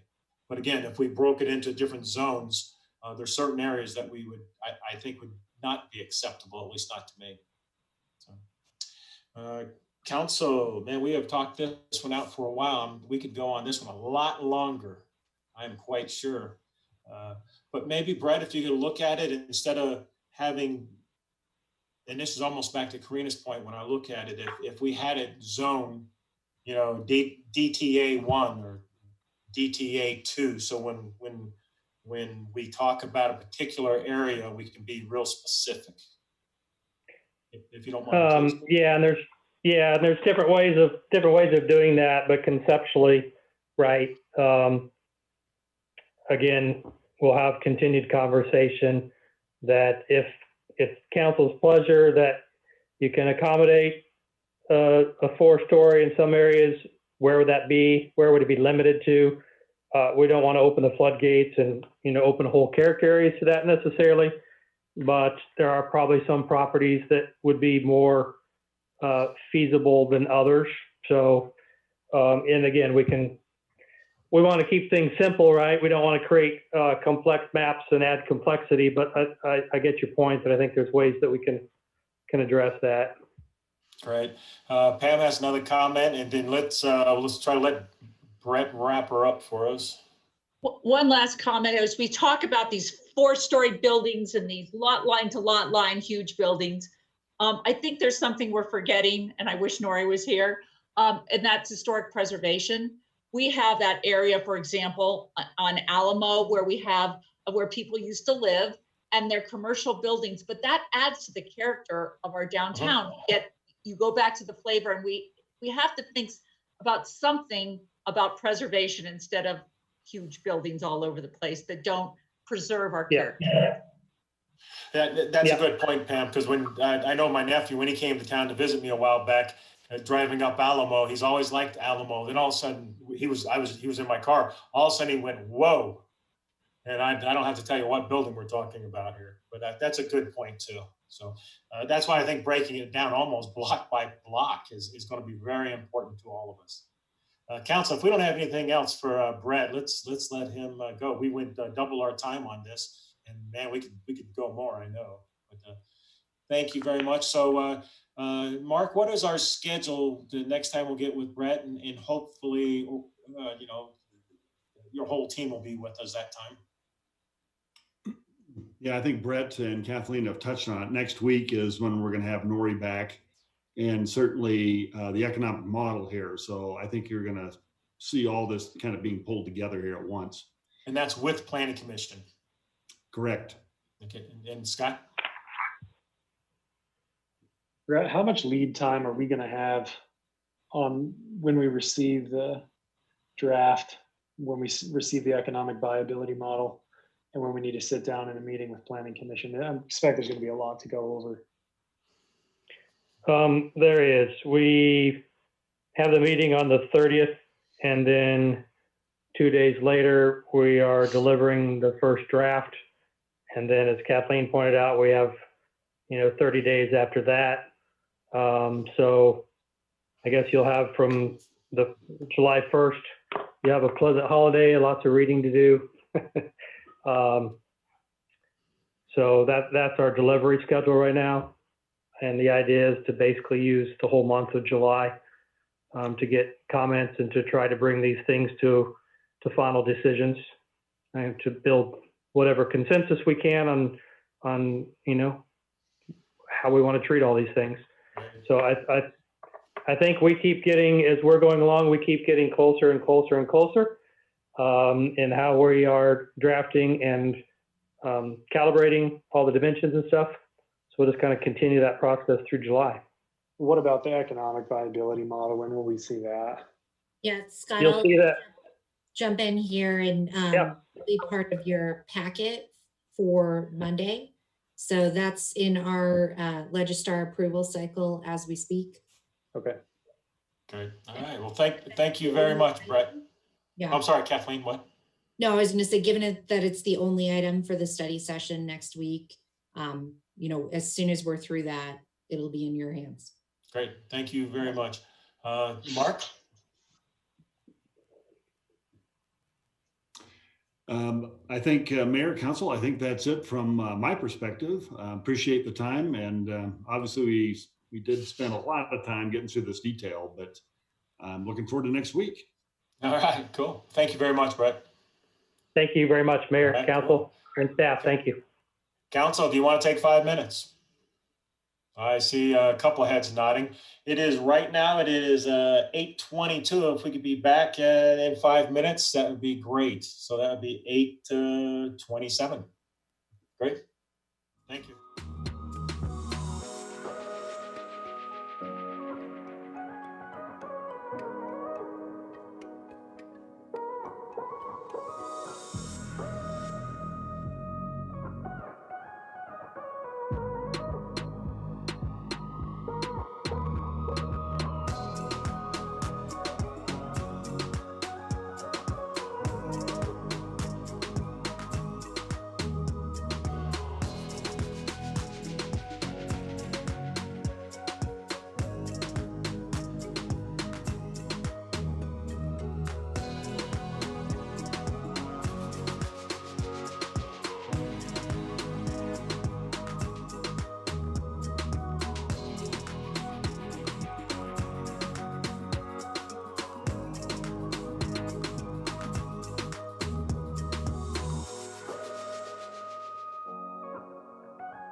welcome back from our recess. It is 8:28. We are moving on to our second item tonight, which is under our agenda ID 20-163. It's our financial update. And we're going to have our director of our finance department will give us an update. I'm going to turn it over first to the city manager, if you will, please. All right, thank you, Mayor, Council. Okay, so here we are. Once again, we have an opportunity for Tiffany Hooton, our finance director, to brief council where we're at financially. So every month, of course, we're looking at the receipts of sales tax and other revenues. And I think this is another opportunity to brief you on the status.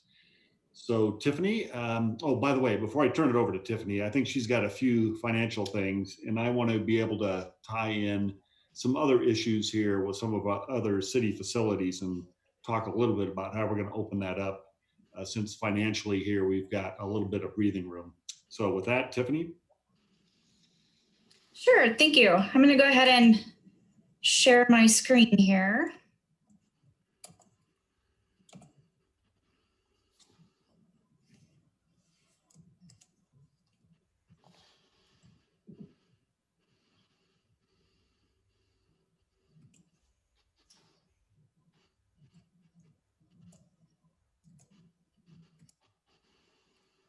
Okay, I'm going to go ahead and jump into our financial update. If you recall, at the beginning of COVID, we started monitoring our revenues, just watching them every month to see where we're coming in, especially related to sales and use tax. And this is the second update that we're providing to council to kind of give you an idea of where we are.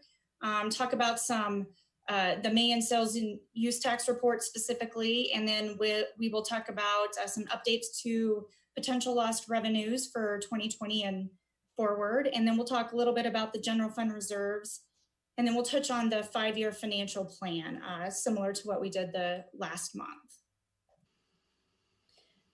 I think for the May sales and use tax report, I think overall it actually is better than I had anticipated. If you recall, April, the full month of April, restaurants, bars, retail services, pretty much the entire state was closed. And so I anticipated that May collections for April sales were going to be pretty dismal, and they actually came in better than I anticipated. So if you see May 2020 compared to May 2019, for retail sales tax, we were down 29%. For use taxes, we were down 24%. And for motor vehicle, we were down 45%. I think relatively, that's actually not as bad as I had anticipated.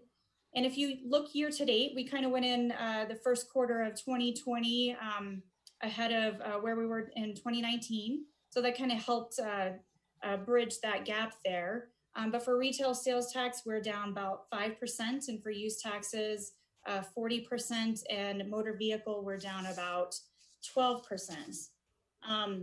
So if you think overall year to date total, we're about 1.2 million below where we were in 2019.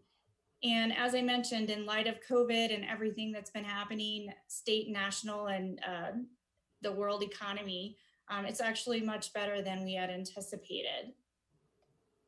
I think some of the areas, if you recall in the May sales and use tax report, majority of all, hate to say it, but the majority of all of the industries were down for May, which is April collections.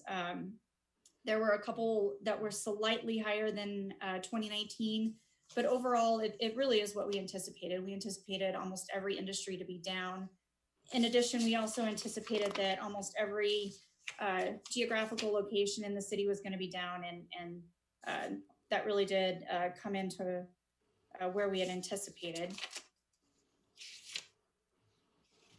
So I think just overall for May, we're better than we had hoped. Of course, we want it to be better, but definitely better than we had hoped. So I think with that, I'm going to jump into our potential lost revenues. If you remember, I shared some scenarios with council originally before the March and April collections came in. And I've kind of revised those based on where we came in April, which was better than anticipated as well. So with that, we kind of have changed our projections or our estimates on where we think we're going to be for the year. And again, I'm using worst case scenario, middle of the road where I think we're really going to be in, and then a worst case scenario. And so we've kind of revised those up a little bit. So the best case scenario is we're down about 10%. Middle of the road, or where I think we're really going to be, is about 12%. And then worst case scenario, you know, we're still going to look at that and have that scenario out there, is about a 21% reduction. Those amounts range from 4.6 million to about 9.6 million. And we're going to continue to adjust those and change some of the assumptions based on where we're coming in. You know, I don't think we're going to end where we anticipated by the end of the year. I think it might be a little more smoothing effect on the recovery of the economy. So we've kind of made some adjustments to reflect that in our scenarios.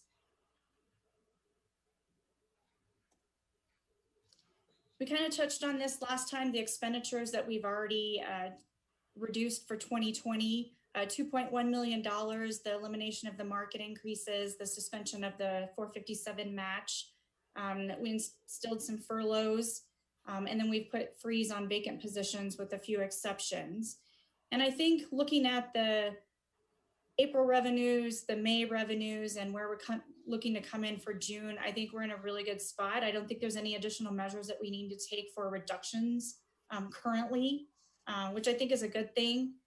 I think the one thing that we are looking at, and Mark is probably going to touch on this a little bit more, is hopefully we anticipate bringing some employees back who are on furlough. Just based on where we are economically, you know, there's definitely going to be some restrictions at the state level. So as the state makes some changes, I think that's something that we're going to definitely be looking at.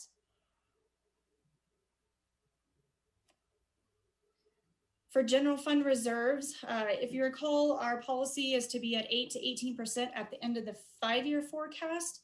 And so I just kind of wanted to show you where my estimates are for 2020. We were on track to be about 25%, but with the reduction in revenues, we're looking to be about 21.1. If we have our best case scenario, 18.9 is where I anticipate us more likely to be. And then our worst case scenario, we would be at 10%. I've mentioned before, it's important to understand that this is going to be a process over the next 6 months, year, 2 years. It's certainly not something that we have to address in one fiscal year. And so, you know, we're making incremental changes in 2020. There's going to be some discussions on our 2021 budget that you will be part of definitely in August or September. You're going to see some changes there. And then, you know, just looking towards the future of our 5-year forecast, understanding where we expect our revenues to be in 2021 and going forward. For our 5-year plan, you know, I mentioned our future revenues are unknown at this time. You know, we're treading on waters that we've never done before. And so they're going to change until we have better information on where the economy is heading. You know, I've heard things like it's going to be a deep recession, but it's going to be a short one. And I hope that is definitely where we're going to end. You know, the projections are likely to change. They're going to be changing on a monthly basis, just based on where our sales tax revenues are coming in. And then we're certainly going to be updating information as we get more going forward. I think in conclusion, the additional loss of revenues is expected. Our June collections are going to continue to provide more insight as to where we're going for sales tax. And as I mentioned before, based on April and May sales tax collections, we don't anticipate any further reductions at this time.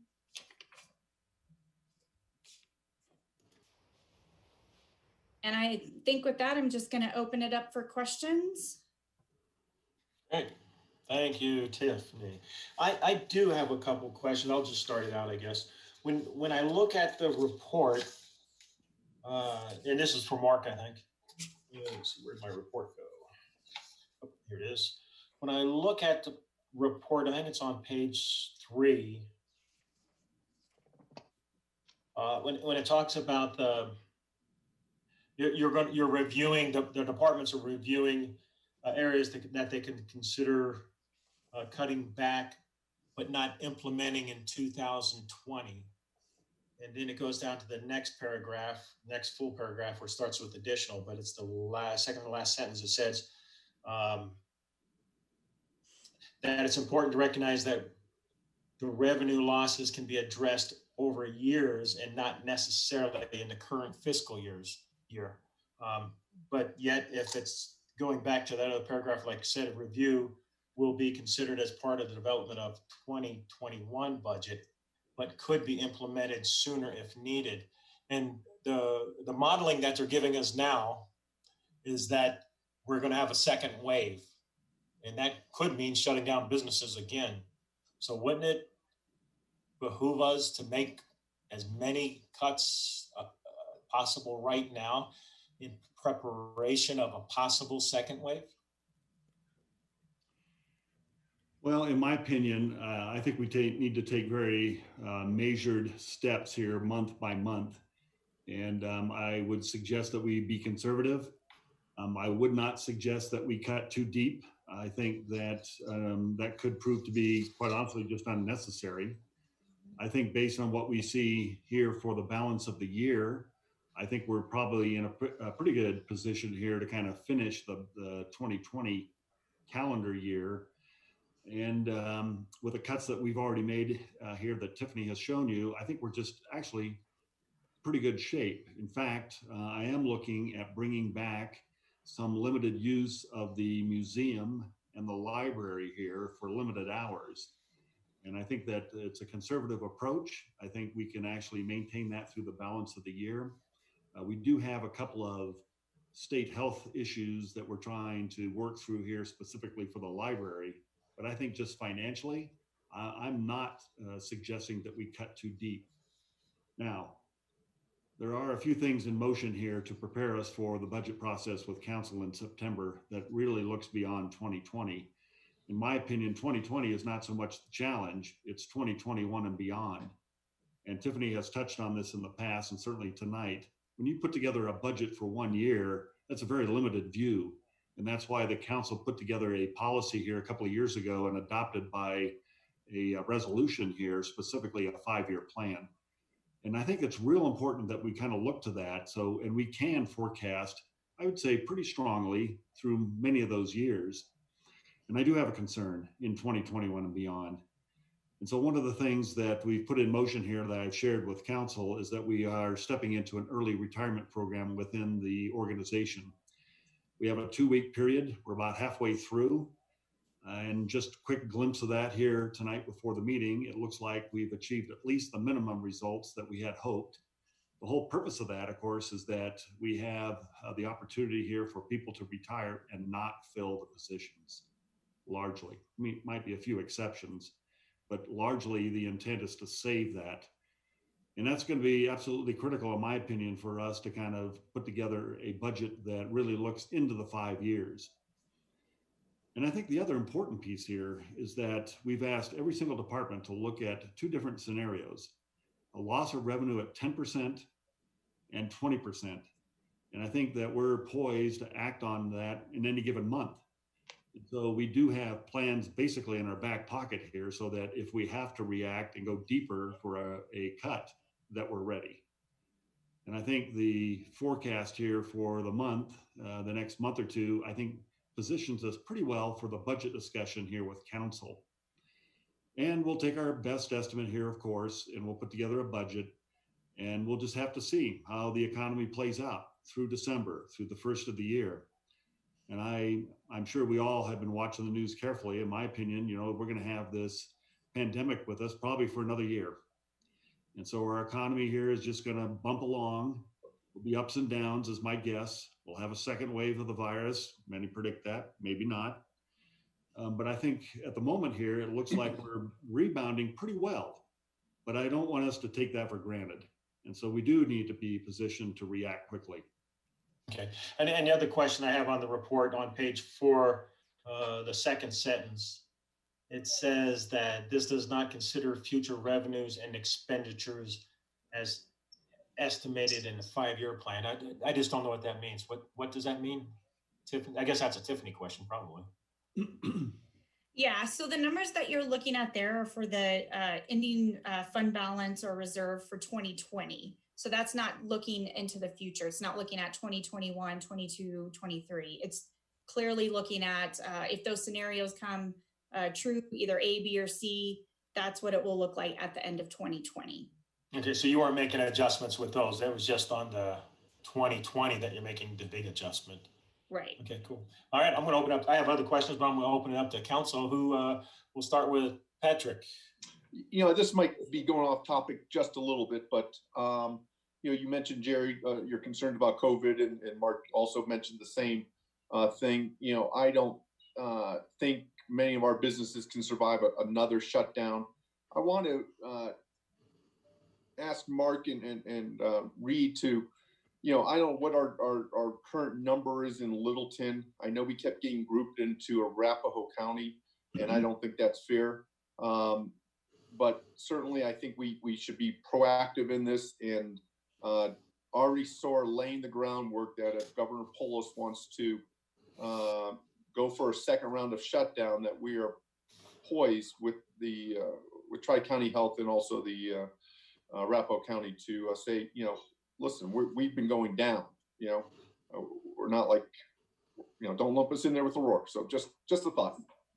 Mark?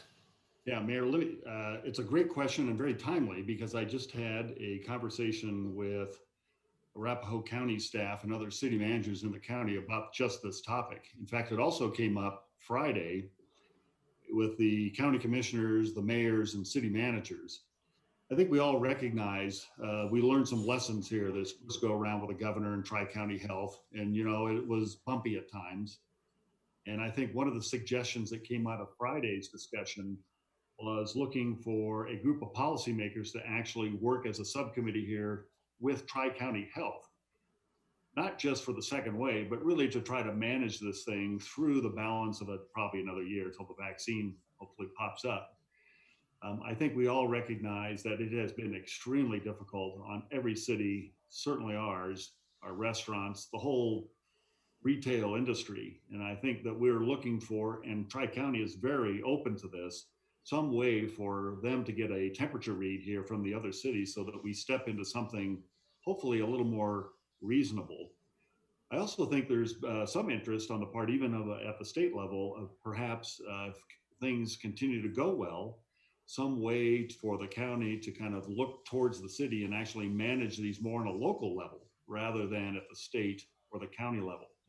So I think there's actually been some really positive conversation here this past week on this topic. Sure, thank you. Scott. I have a bunch of questions because these numbers just make me worried about the future of the city, especially in light of what we were already facing with the capital fund in particular. One lesson I think a lot of municipalities have learned is that they're over-reliant on sales taxes, right? And sort of financial planning 101 is to diversify your portfolio, right? As we're talking about the sales tax increase, which I've been vocal, a lot of the council's been vocal, we think is necessary. I mean, strict business has to happen at some point. What about a service tax, Mark, is one question. Another question is when can we see a sort of 2.0 or an updated draft on the organizational chart that you were circulating with council not too long ago? And then the third question I have for Tiffany is, I don't understand why our reserves projections move so much. Because my understanding was a lot of that was held in liquid assets. A lot of it's there's not a lot of it that's held sort of in stocks and other kind of mercurial investments. And certainly council hasn't voted on using those reserves. Why the different projections? And is there a scenario where we start thinking about touching those reserves here? So sorry, I know that's a lot, but. Just a couple things.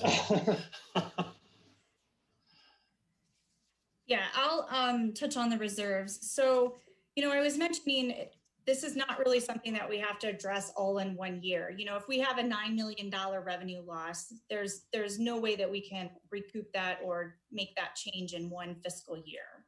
And so we are anticipating using some of the reserves. I think in 2021 and going forward, we're going to be using some of those reserves. The other part is when we talk about the 2021 budgets, you're likely going to see some reductions in that and various department, various areas. So I would definitely anticipate seeing some of that in the 2021 budget and going forward as well. Thank you, Tiff. So let me pick up on the other couple of questions Great. Scott Okay. asked here. Just making sure it's clear on reserves for any fund, quite honestly, but the general fund in particular, you know, that's what we're talking about here, using them in order for us to kind of smooth through a few years. That's exactly its purpose. And so that's why they're there. And that's why the council's had this policy of a range, just making sure that they're not too big or too little, trying to manage potential problems. And, you know, a pandemic is probably the last thing we ever expected, but I think is just another example of exactly why we have reserves. Okay, so as far as revenue options, yeah, I think it's an excellent point, you know, that certainly in this state, cities do rely upon sales tax. That's just the model here that's been in place for decades. But we do need, and we have had conversation at the council level about other opportunities for revenue. And yes, the capital project fund is one that we'll talk about later in August and September. It's quite honestly, with the loss of gas tax and the loss of building use tax, has taken a beating. And so we're going to have challenges there. So that's a separate conversation we'll save for later. But we do have other options that the city could look to, you know, in order for us to look at different ways for revenue. This is never an easy conversation. It's always difficult politically. Every city struggles with this topic, but you know, now's the time. Here we are in probably one of the most notable points in our history, certainly financially. I think it is time for us to kind of step back and look at this. We are prepared as staff to kind of bring that conversation forward here in August and September. So you'll see it. You'll have an opportunity. All right, thank you. Karina? Thank you. So I'm just going to build on this topic a little bit of diversification. So Scott, you know, thank you for bringing it up. And, you know, that was one of the reasons I brought up the lodging tax as well, or the visitor's tax, because it is another form of tax, but more importantly, or, you know, looking at it from a perspective of it's not a tax that we're imposing on our citizens, and it was for our visitors. So I'm looking forward to having that conversation, continuing to have that conversation, because these are all the things that we have to consider. Tiffany, I just, on the presentation, you did call out that we are down 1.2 million year to date versus 2019. What is that as an overall percent? So I think on slide 2 or 3, you had it broken out by retail sales tax, general use tax, and motor vehicle tax. But if you put them all together, year to date, how much are we down? Give me a second, I'll check that. Okay. So while you check that, this question is for Mark. Mark, you talked about you know, giving a task to the various departments to look at where there are cost saving. I'm a little concerned about moving towards a department-based reduction when we've worked so hard on priority-based budgeting, where we really need to look at the programs overall, because one department may cut in one area that impacts the program that might be also supported by number 2, number 3. So I'd really, I would appreciate getting some of those recommendations from you based on priority-based budgeting, as opposed to kind of that 10% across all departments, especially given that there's going to be so much shuffling around and changes coming that I think this is exactly the time when priority-based budgeting is to be utilized by our city. Well, thank you for that question. Yeah, I think council's heard me before. I didn't want to really oversimplify when I said 10 and 20%. Council's heard me say this, but I am not an advocate of 10 or any percent across an organization. I think that's a place to start when you ask a department to look at scenarios, but it has to, in my opinion, come back to programs and services. That's the whole purpose of priority-based budgeting.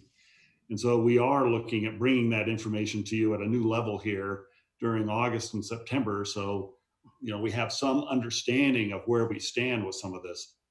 And if I may, just want to go back quickly to the early retirement program, because that is another measure of how we're going to have to reorganize, look at the priorities of this community, and making sure that the council's comfortable with this over time. We'll give it our best estimate here collectively with the council's work here in September.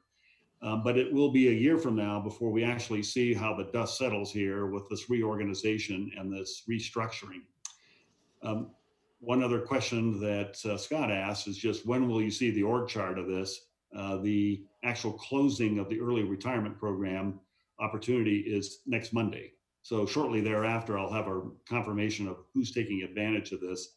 And I should have next Monday. Is this coming Monday or the Monday after that Monday? This coming Monday. Okay. And I need a week or so just to kind of sort through what that tells us. But I think bringing this all together in September with priority-based budgeting, I think is the point of the whole exercise here, is making sure that we understand what is the impact of programs and services. Okay. Thank you. Sorry, Creed, I have a couple answers for you. Thank you. 1.2 million is about 2.5% of our total 2019 revenues. And if you compare it to just retail, general and building motor vehicle tax, it's a decrease of 8.3%. I have a follow-up to that. So that is encouraging. So overall, year to date, you're saying we're down 8.3%. And looking at your new revised projections, scenario A is actually a reduction of 10%. So it seems like in the worst of times that we just went through, because April was the worst of times, we are actually looking like A is very possible. Yes. Yeah, and if I can, I'm going to comment on that too, because the projection that you have is based on 2019, which was almost a high. 2017 was higher. Then it took a dip in 18, but in 19 it went up quite high again. So even though we're below 2019, it isn't that bad. And then when I look at when I looked at the financial statements from last month, when I'm looking at the big tax collection areas that we have, like the northwest part of Littleton and also the southeast part of Littleton, while they've gone down, it still isn't hideous down. Whereas some of the other areas that went way down aren't the big areas where we collect on. Collect a lot, right? Right. So while some of the you're numbers, absolutely right. Yeah, I mean, it's the revenues are just coming in much better than I anticipated. I mean, it's still down overall, of course, and it, if we have a second wave, that could impact that too. So I'm very happy that we are where we are today. Well, even when I look at the downtown Main Street area, it's down quite a bit. But again, it's not one of our larger collection areas. So I hate to see those businesses suffer. That's for doggone sure. We put a lot of effort into helping keep that area advertised as the heart of our city. But again, when I look at the overall numbers and utilities, even though it's not a huge collector, why has utilities gone down so much?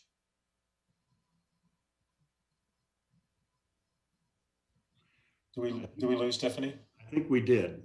We'll let her see if she can come back. Thank you, Jerry. I'm with you. I actually think scenario A is very attainable, and we might even beat that. There's so much pent up demand. And I'll speak for myself. I'm working from home. So that means I'm grabbing lunch here. I'm not grabbing it at the office. So I'm shopping much more in Littleton now because I'm physically here, and there's a lot of people in my situation. So I am very confident that I think we'll, meet that scenario A and maybe even beat it. Well, even with scenario C, it still keeps us above our reserves. It still keeps us above our minimum. It takes us down to dangerously low. But yeah, obviously B is very doable, and A is could be the one we hit. Yeah, maybe the one piece the clarification here, I think when you pull this apart, even though the total is, 8-point-something% down, and the general fund in particular is better than what I had hoped for a couple of months ago, clearly.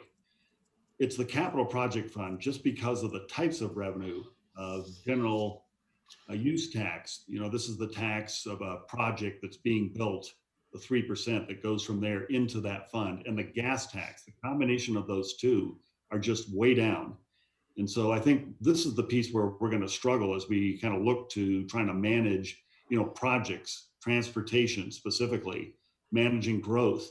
So I think it's going to be a tough conversation about what we do with some of that. We have been awarded some pretty substantial projects to start managing some of that, but I think that to me is going to be perhaps the most challenging in our budget discussion. To have our share to contribute is after you were hitting on there. Correct. And also with the passage of 20-217, that's going to be a huge hit annually on us. And that's the cameras, the body cameras for our police officers. And I think Reed had commented the other day about the cost that it's going to take from our legal department. Karina? Just because you mentioned that, but it's off topic. Reed, do you know if there's going to be any money coming from the state level for that? So, they're imposing this new regulation. Are they going to provide some funding? Is there some initial talks around that? You know what? I have heard it's also going along on the federal level as well. So we're hopeful that whether it's federal to the states or the state directly, that there will be some funding opportunities or grant opportunities to make up some of the costs for body worn cameras. Can we not use any of the CARES Act money for that? The 4.3 million that would not, because it has to be tied directly to the COVID-19 issue. So I'd love to, but I don't think that's going to be possible in this case. That's tough. So I think going forward with your budget, Mark, adding things like the cameras and any other possible programs is going to be difficult. And you're going to have some very tough cuts on what programs are we going to continue or reduce or just cut entirely. So it's going to be tough going forward for the next several years with this environment we're in right now. That's correct. Yeah. Council, are there any other questions? Oh, Tiffany, she's back. I had asked you about the utilities. Why in the heck is it down so much? Yeah, so actually, Karina had that question, and when we looked into it, we had a cell phone company that changed ownership, and when they submitted their new application, correctly coded them to out of state instead of utility. So we're going to correct that in the next report, but it should be a little more in line. Yeah, because it's at 36 down. I was like, why was it down by 36%? That's huge. Yeah, no, that's a good question. I apologize. We'll make sure we make that correction next time. Okay, cool. Thank you. Kelly.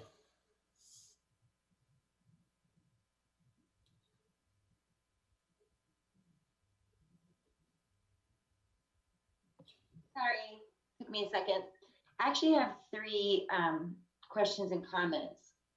One is the Gallagher Amendment. There is a push or talk about a citizen vote to remove that amendment. What would be the direct impact on our city or our city budget if it was to go away? I can take that one. So the Gallagher Act is related to property taxes and the way that it's valued for your assessed valuation. It would definitely impact Littleton if that rate were to change, whether it be up or down. I think the difference now is the percentage of our property tax revenues are relatively low in comparison of our total revenues. So the impact will be probably a lesser impact to us at this point. Okay, and that would be sometime next year or the year after that we would see that. Yeah, and I think currently it's at 7.14% for residential, I believe. And talks of it being reduced down to 6.5 or something in that vicinity. But yeah, if there are changes, it could impact us. But I think with like I said, the percentage of property tax revenues is fairly small in comparison. Yeah, I would say that. And Littleton generally- has never, when we've gone out to the citizens, I think if I'm correct, every year the citizens have allowed the city to keep those excess taxes. Related to Tabor excess. Yes. Yes. Yeah. Gallagher's a little different, but yeah. Yeah, in regard to property taxes, Mayor and Council, I mean, generally the average home generates probably about $60 in property taxes for the city. So regardless of what they do with Gallagher, it's not going to have a very big impact. Most of those monies go towards the schools and the state, counties, South Suburban Fire Department. Yep. Who else? Any Kelly? I have two more questions. One is, I know that, we have unfortunately and very sadly lost a couple of businesses thus far. Have you heard of any new businesses coming into the community? I know some of them have, put the brakes on coming to Littleton, but are there any new ones on the horizon that we don't know about? Well, I'd say that we continue to get inquiries almost every day. So I think this is going to be a challenge across the country, because I think we're going to see a lot of the small businesses are going to struggle and some will fold. And so I think that just provides new opportunities. And so I think, I think this is what I had always hoped, was that the comprehensive plan and our code was going to be an opportunity for us to readjust our strategic plan for economic development. And we're certainly going to do that, but boy, does it make it important now. And so I think we're just going to have our eyes pretty wide open here and look for new ways to kind of manage this issue, in my opinion. Okay. Last point. So everybody knows I work at Children's. I work in the COVID mobile testing site at Children's. We've just recently learned that operation is going to become a full department. They're going to take it for at least another year. So COVID's not going anytime soon. Even when we get this vaccination, whenever that's going to be, it's not going to be an immediate. We're just going to go back to normal society. I think what Colorado did really well in keeping infection rates down is that we followed the recommendations of the governor and the state health departments, i.e. stay at home. If you did go out, wear a mask, social distance, et cetera, et cetera. And I think and I know nobody wants to hear this, and it's not a popular idea, but I think if we want to continue to help support our businesses going forward, whether it's just a continuum of what we're seeing today, where it's kind of fluctuations in the infection rates, or we get a second wave and it's really bad. But to help our businesses, could we ask or mandate that anybody that's going into a public or private place has to wear a mask? And that can help cut down infection rates. And maybe this would make people feel safer in going out into the public. I will tell you, my mom lives in Highlands Ranch. She will only go to facilities or places where masks are mandatory, and she's up in age. I mean, how would that be so unpopular, or would that be sending a message to our business communities? Hey, we really value you. And so we want to try to keep everybody safe. Just wear the mask. And if you're coming in from Aurora, or you're coming in from Highlands Ranch, you're coming in from Inglewood, and they don't have that, well, they have to wear a mask if they come to Littleton to shop or to go out to eat or bar or whatever. Thoughts? I'm opposed.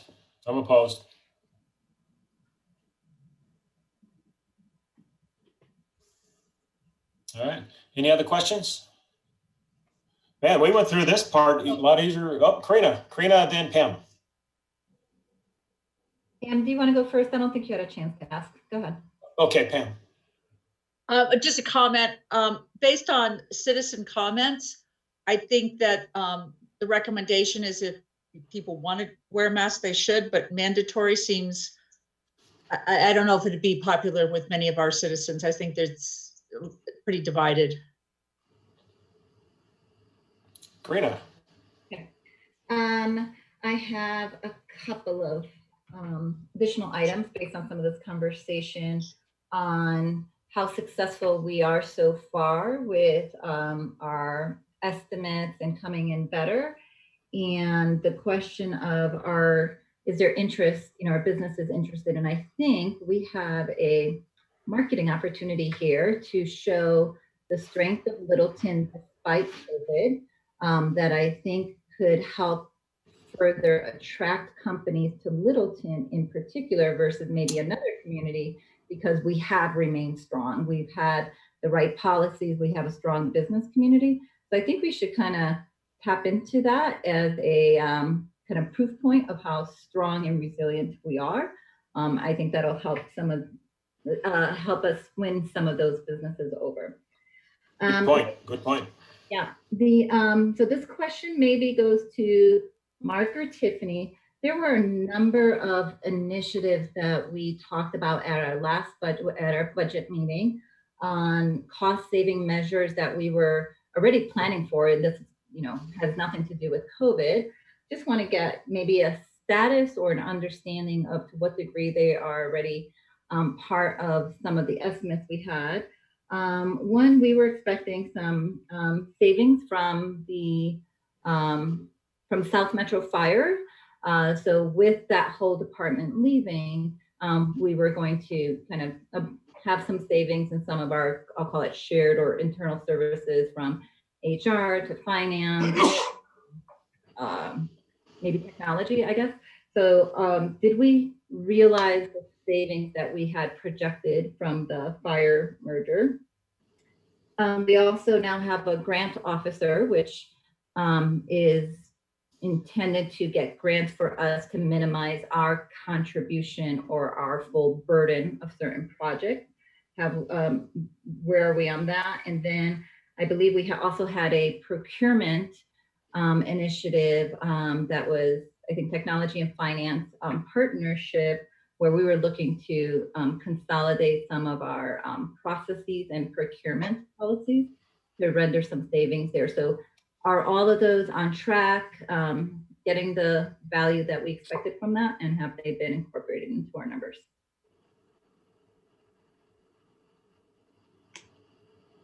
What fun topics there, Karina. Thank you for sharing. You see, I was looking down. I know. I think the South Metro Fire, the realization of the savings there, we obviously made projections at the time of the vote. I think it's a fair question just about where we stand. That may have been a lot easier to estimate maybe at the end of last year. Based on where we're at today, I think that may be an interesting challenge. I may defer that one to Tiffany. I think during the budget process, reporting on our grant effort, I think is certainly we should be doing that. We do have some good success stories to share.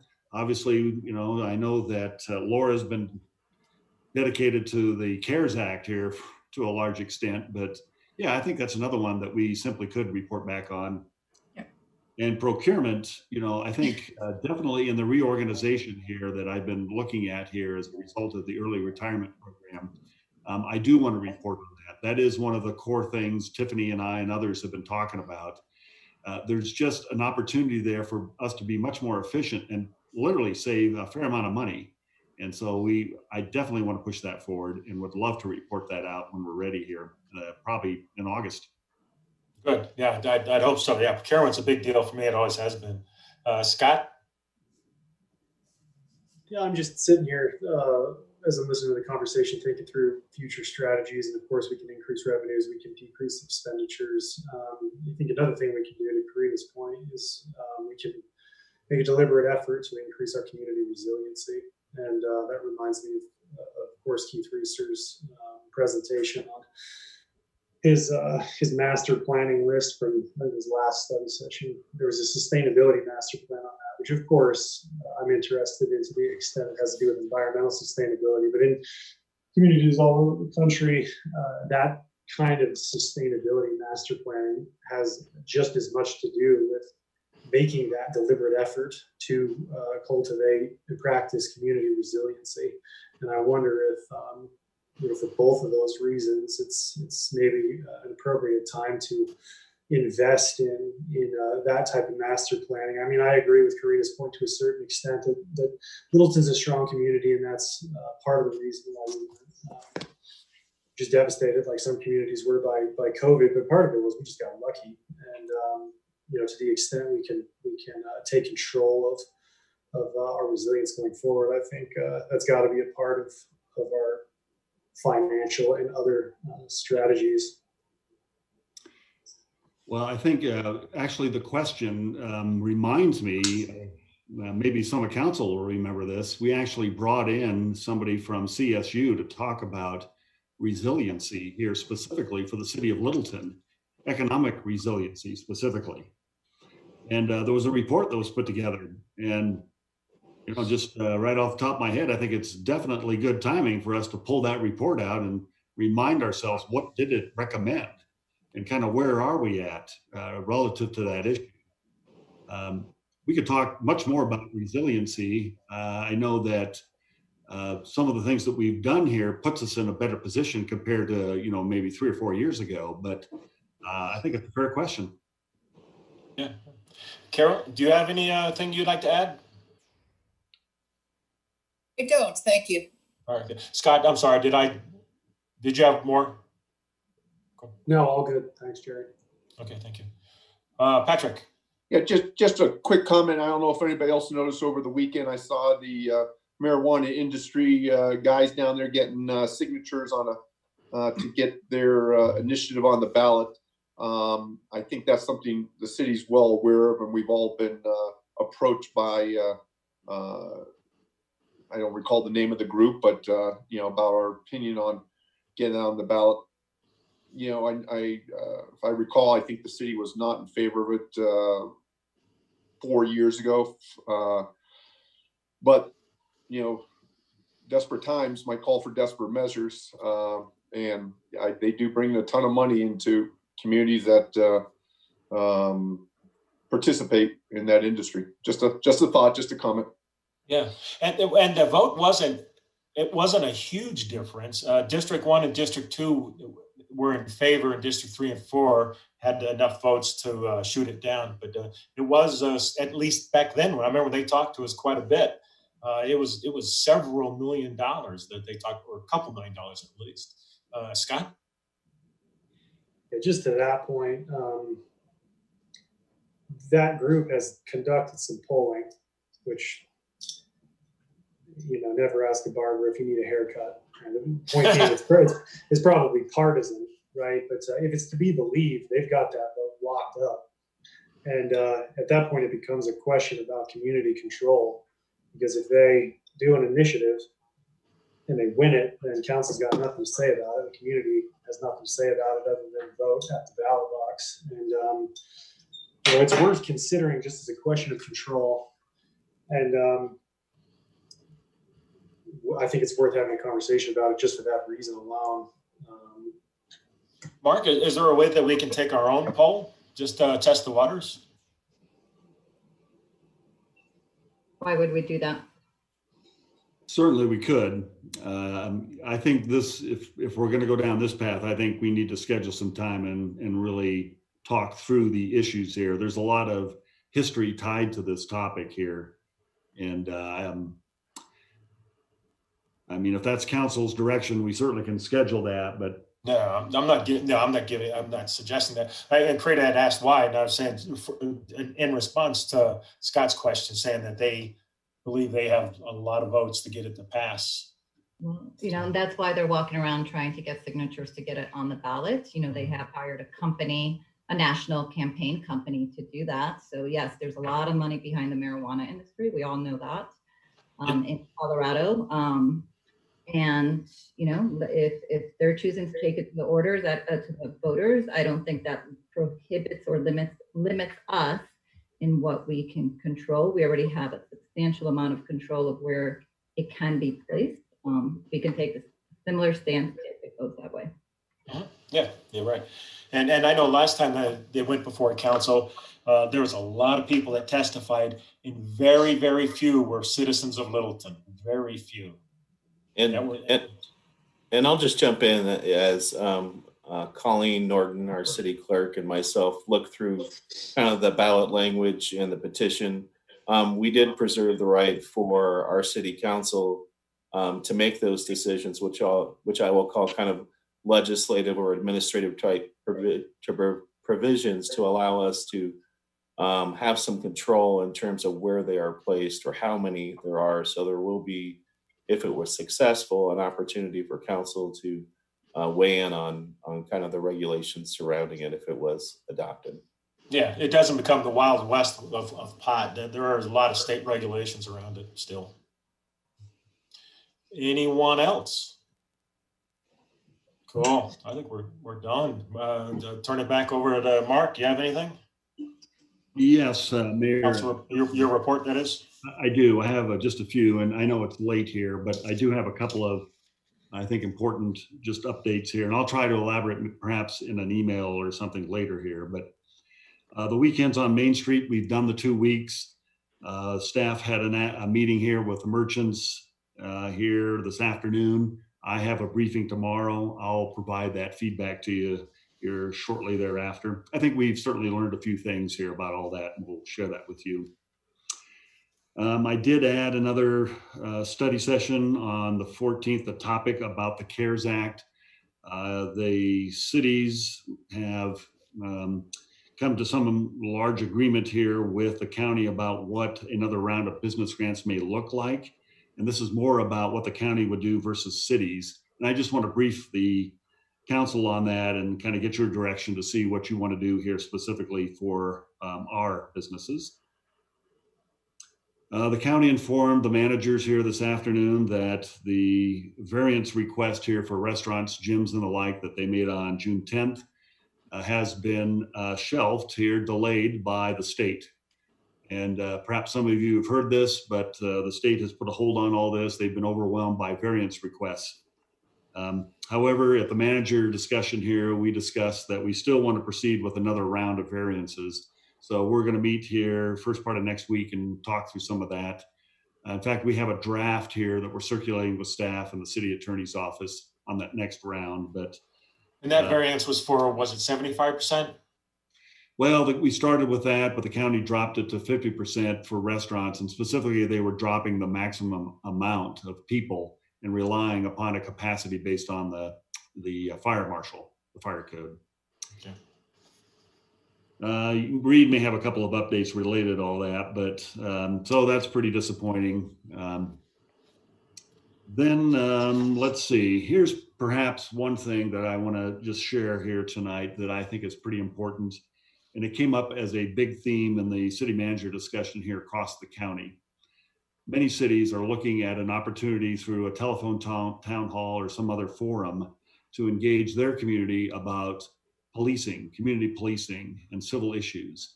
And so I've talked with the mayor pro tem as well, and I believe it's probably our opportunity to do the same. And so I'm looking at an opportunity here for a telephone town hall around the topic. There has been one city, Centennial, that's already done this here. They did it last night. And I think it was a wonderful opportunity for them to kind of communicate with their community about what is it their police department is doing. And that's also, I think, an opportunity to share, I think some of our perspective about how we manage such issues. And I think we have a very, very good story to tell here. And I think that it's an opportunity for us to listen, certainly. We're not perfect. And I think it is an opportunity for us to maybe take note and maybe address a few things. But overall, I think that we have a wonderful story to tell. And I'm going to be looking for an opportunity here in the near future, and I'll share more of that detail here in the coming days. Let's see. I think that's probably just in the interest of time. That's probably where I'll stop. I did talk about here that I'm looking library and museum, but I'll share more details here via email. All right, thank you. City Attorney, any report? I'll try to be brief. Last Friday, as council is aware, Governor Polis signed into law Senate Bill 2020-217 called the Enhanced Law Enforcement Integrity Act. As previously mentioned, some of the highlights are requirement that law enforcement agencies across the state have body-worn cameras by July 1st, 2023. Removes qualified immunity as a defense for our police officers, no cap on damages, various reporting requirements, and changes in use of force. So I would say I know the Littleton Police Department as well as the city are well positioned to meet these challenges going forward, and take, kind of the opportunity to get better and to continue to be at the forefront of policing. So I'm not as concerned, obviously. Mayor, you have mentioned earlier some of the financial burdens that all of local governments are going to have to face as a result of this, and so hopefully there will be grant opportunities to help offset some of those costs. And additionally, last Thursday, the state issued their 7th amended Safer at Home, or Safer at Home, sort of Safer Outside, or whatever it's called.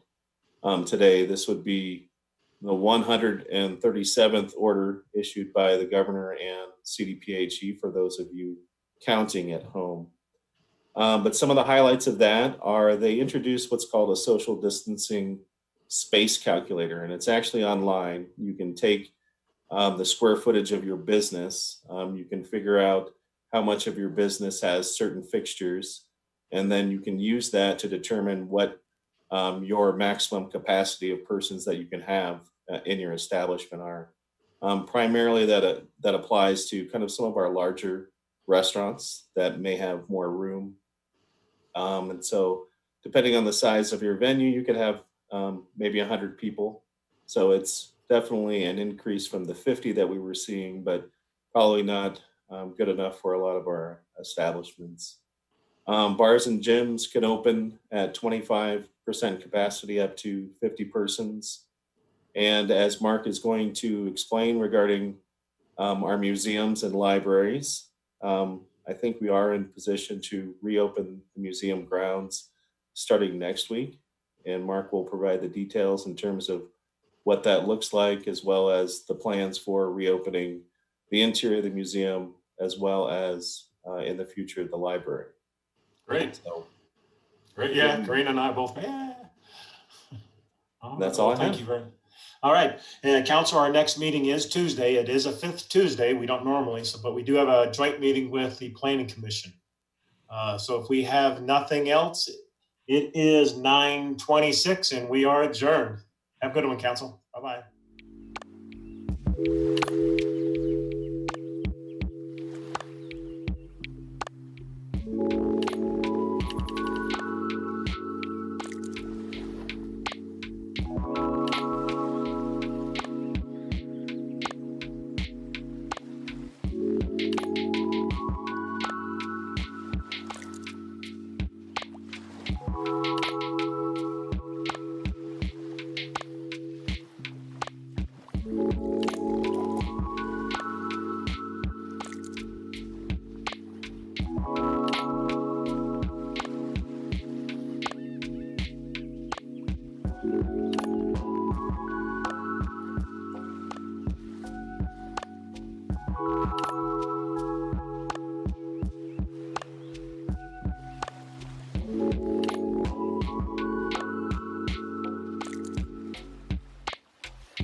you.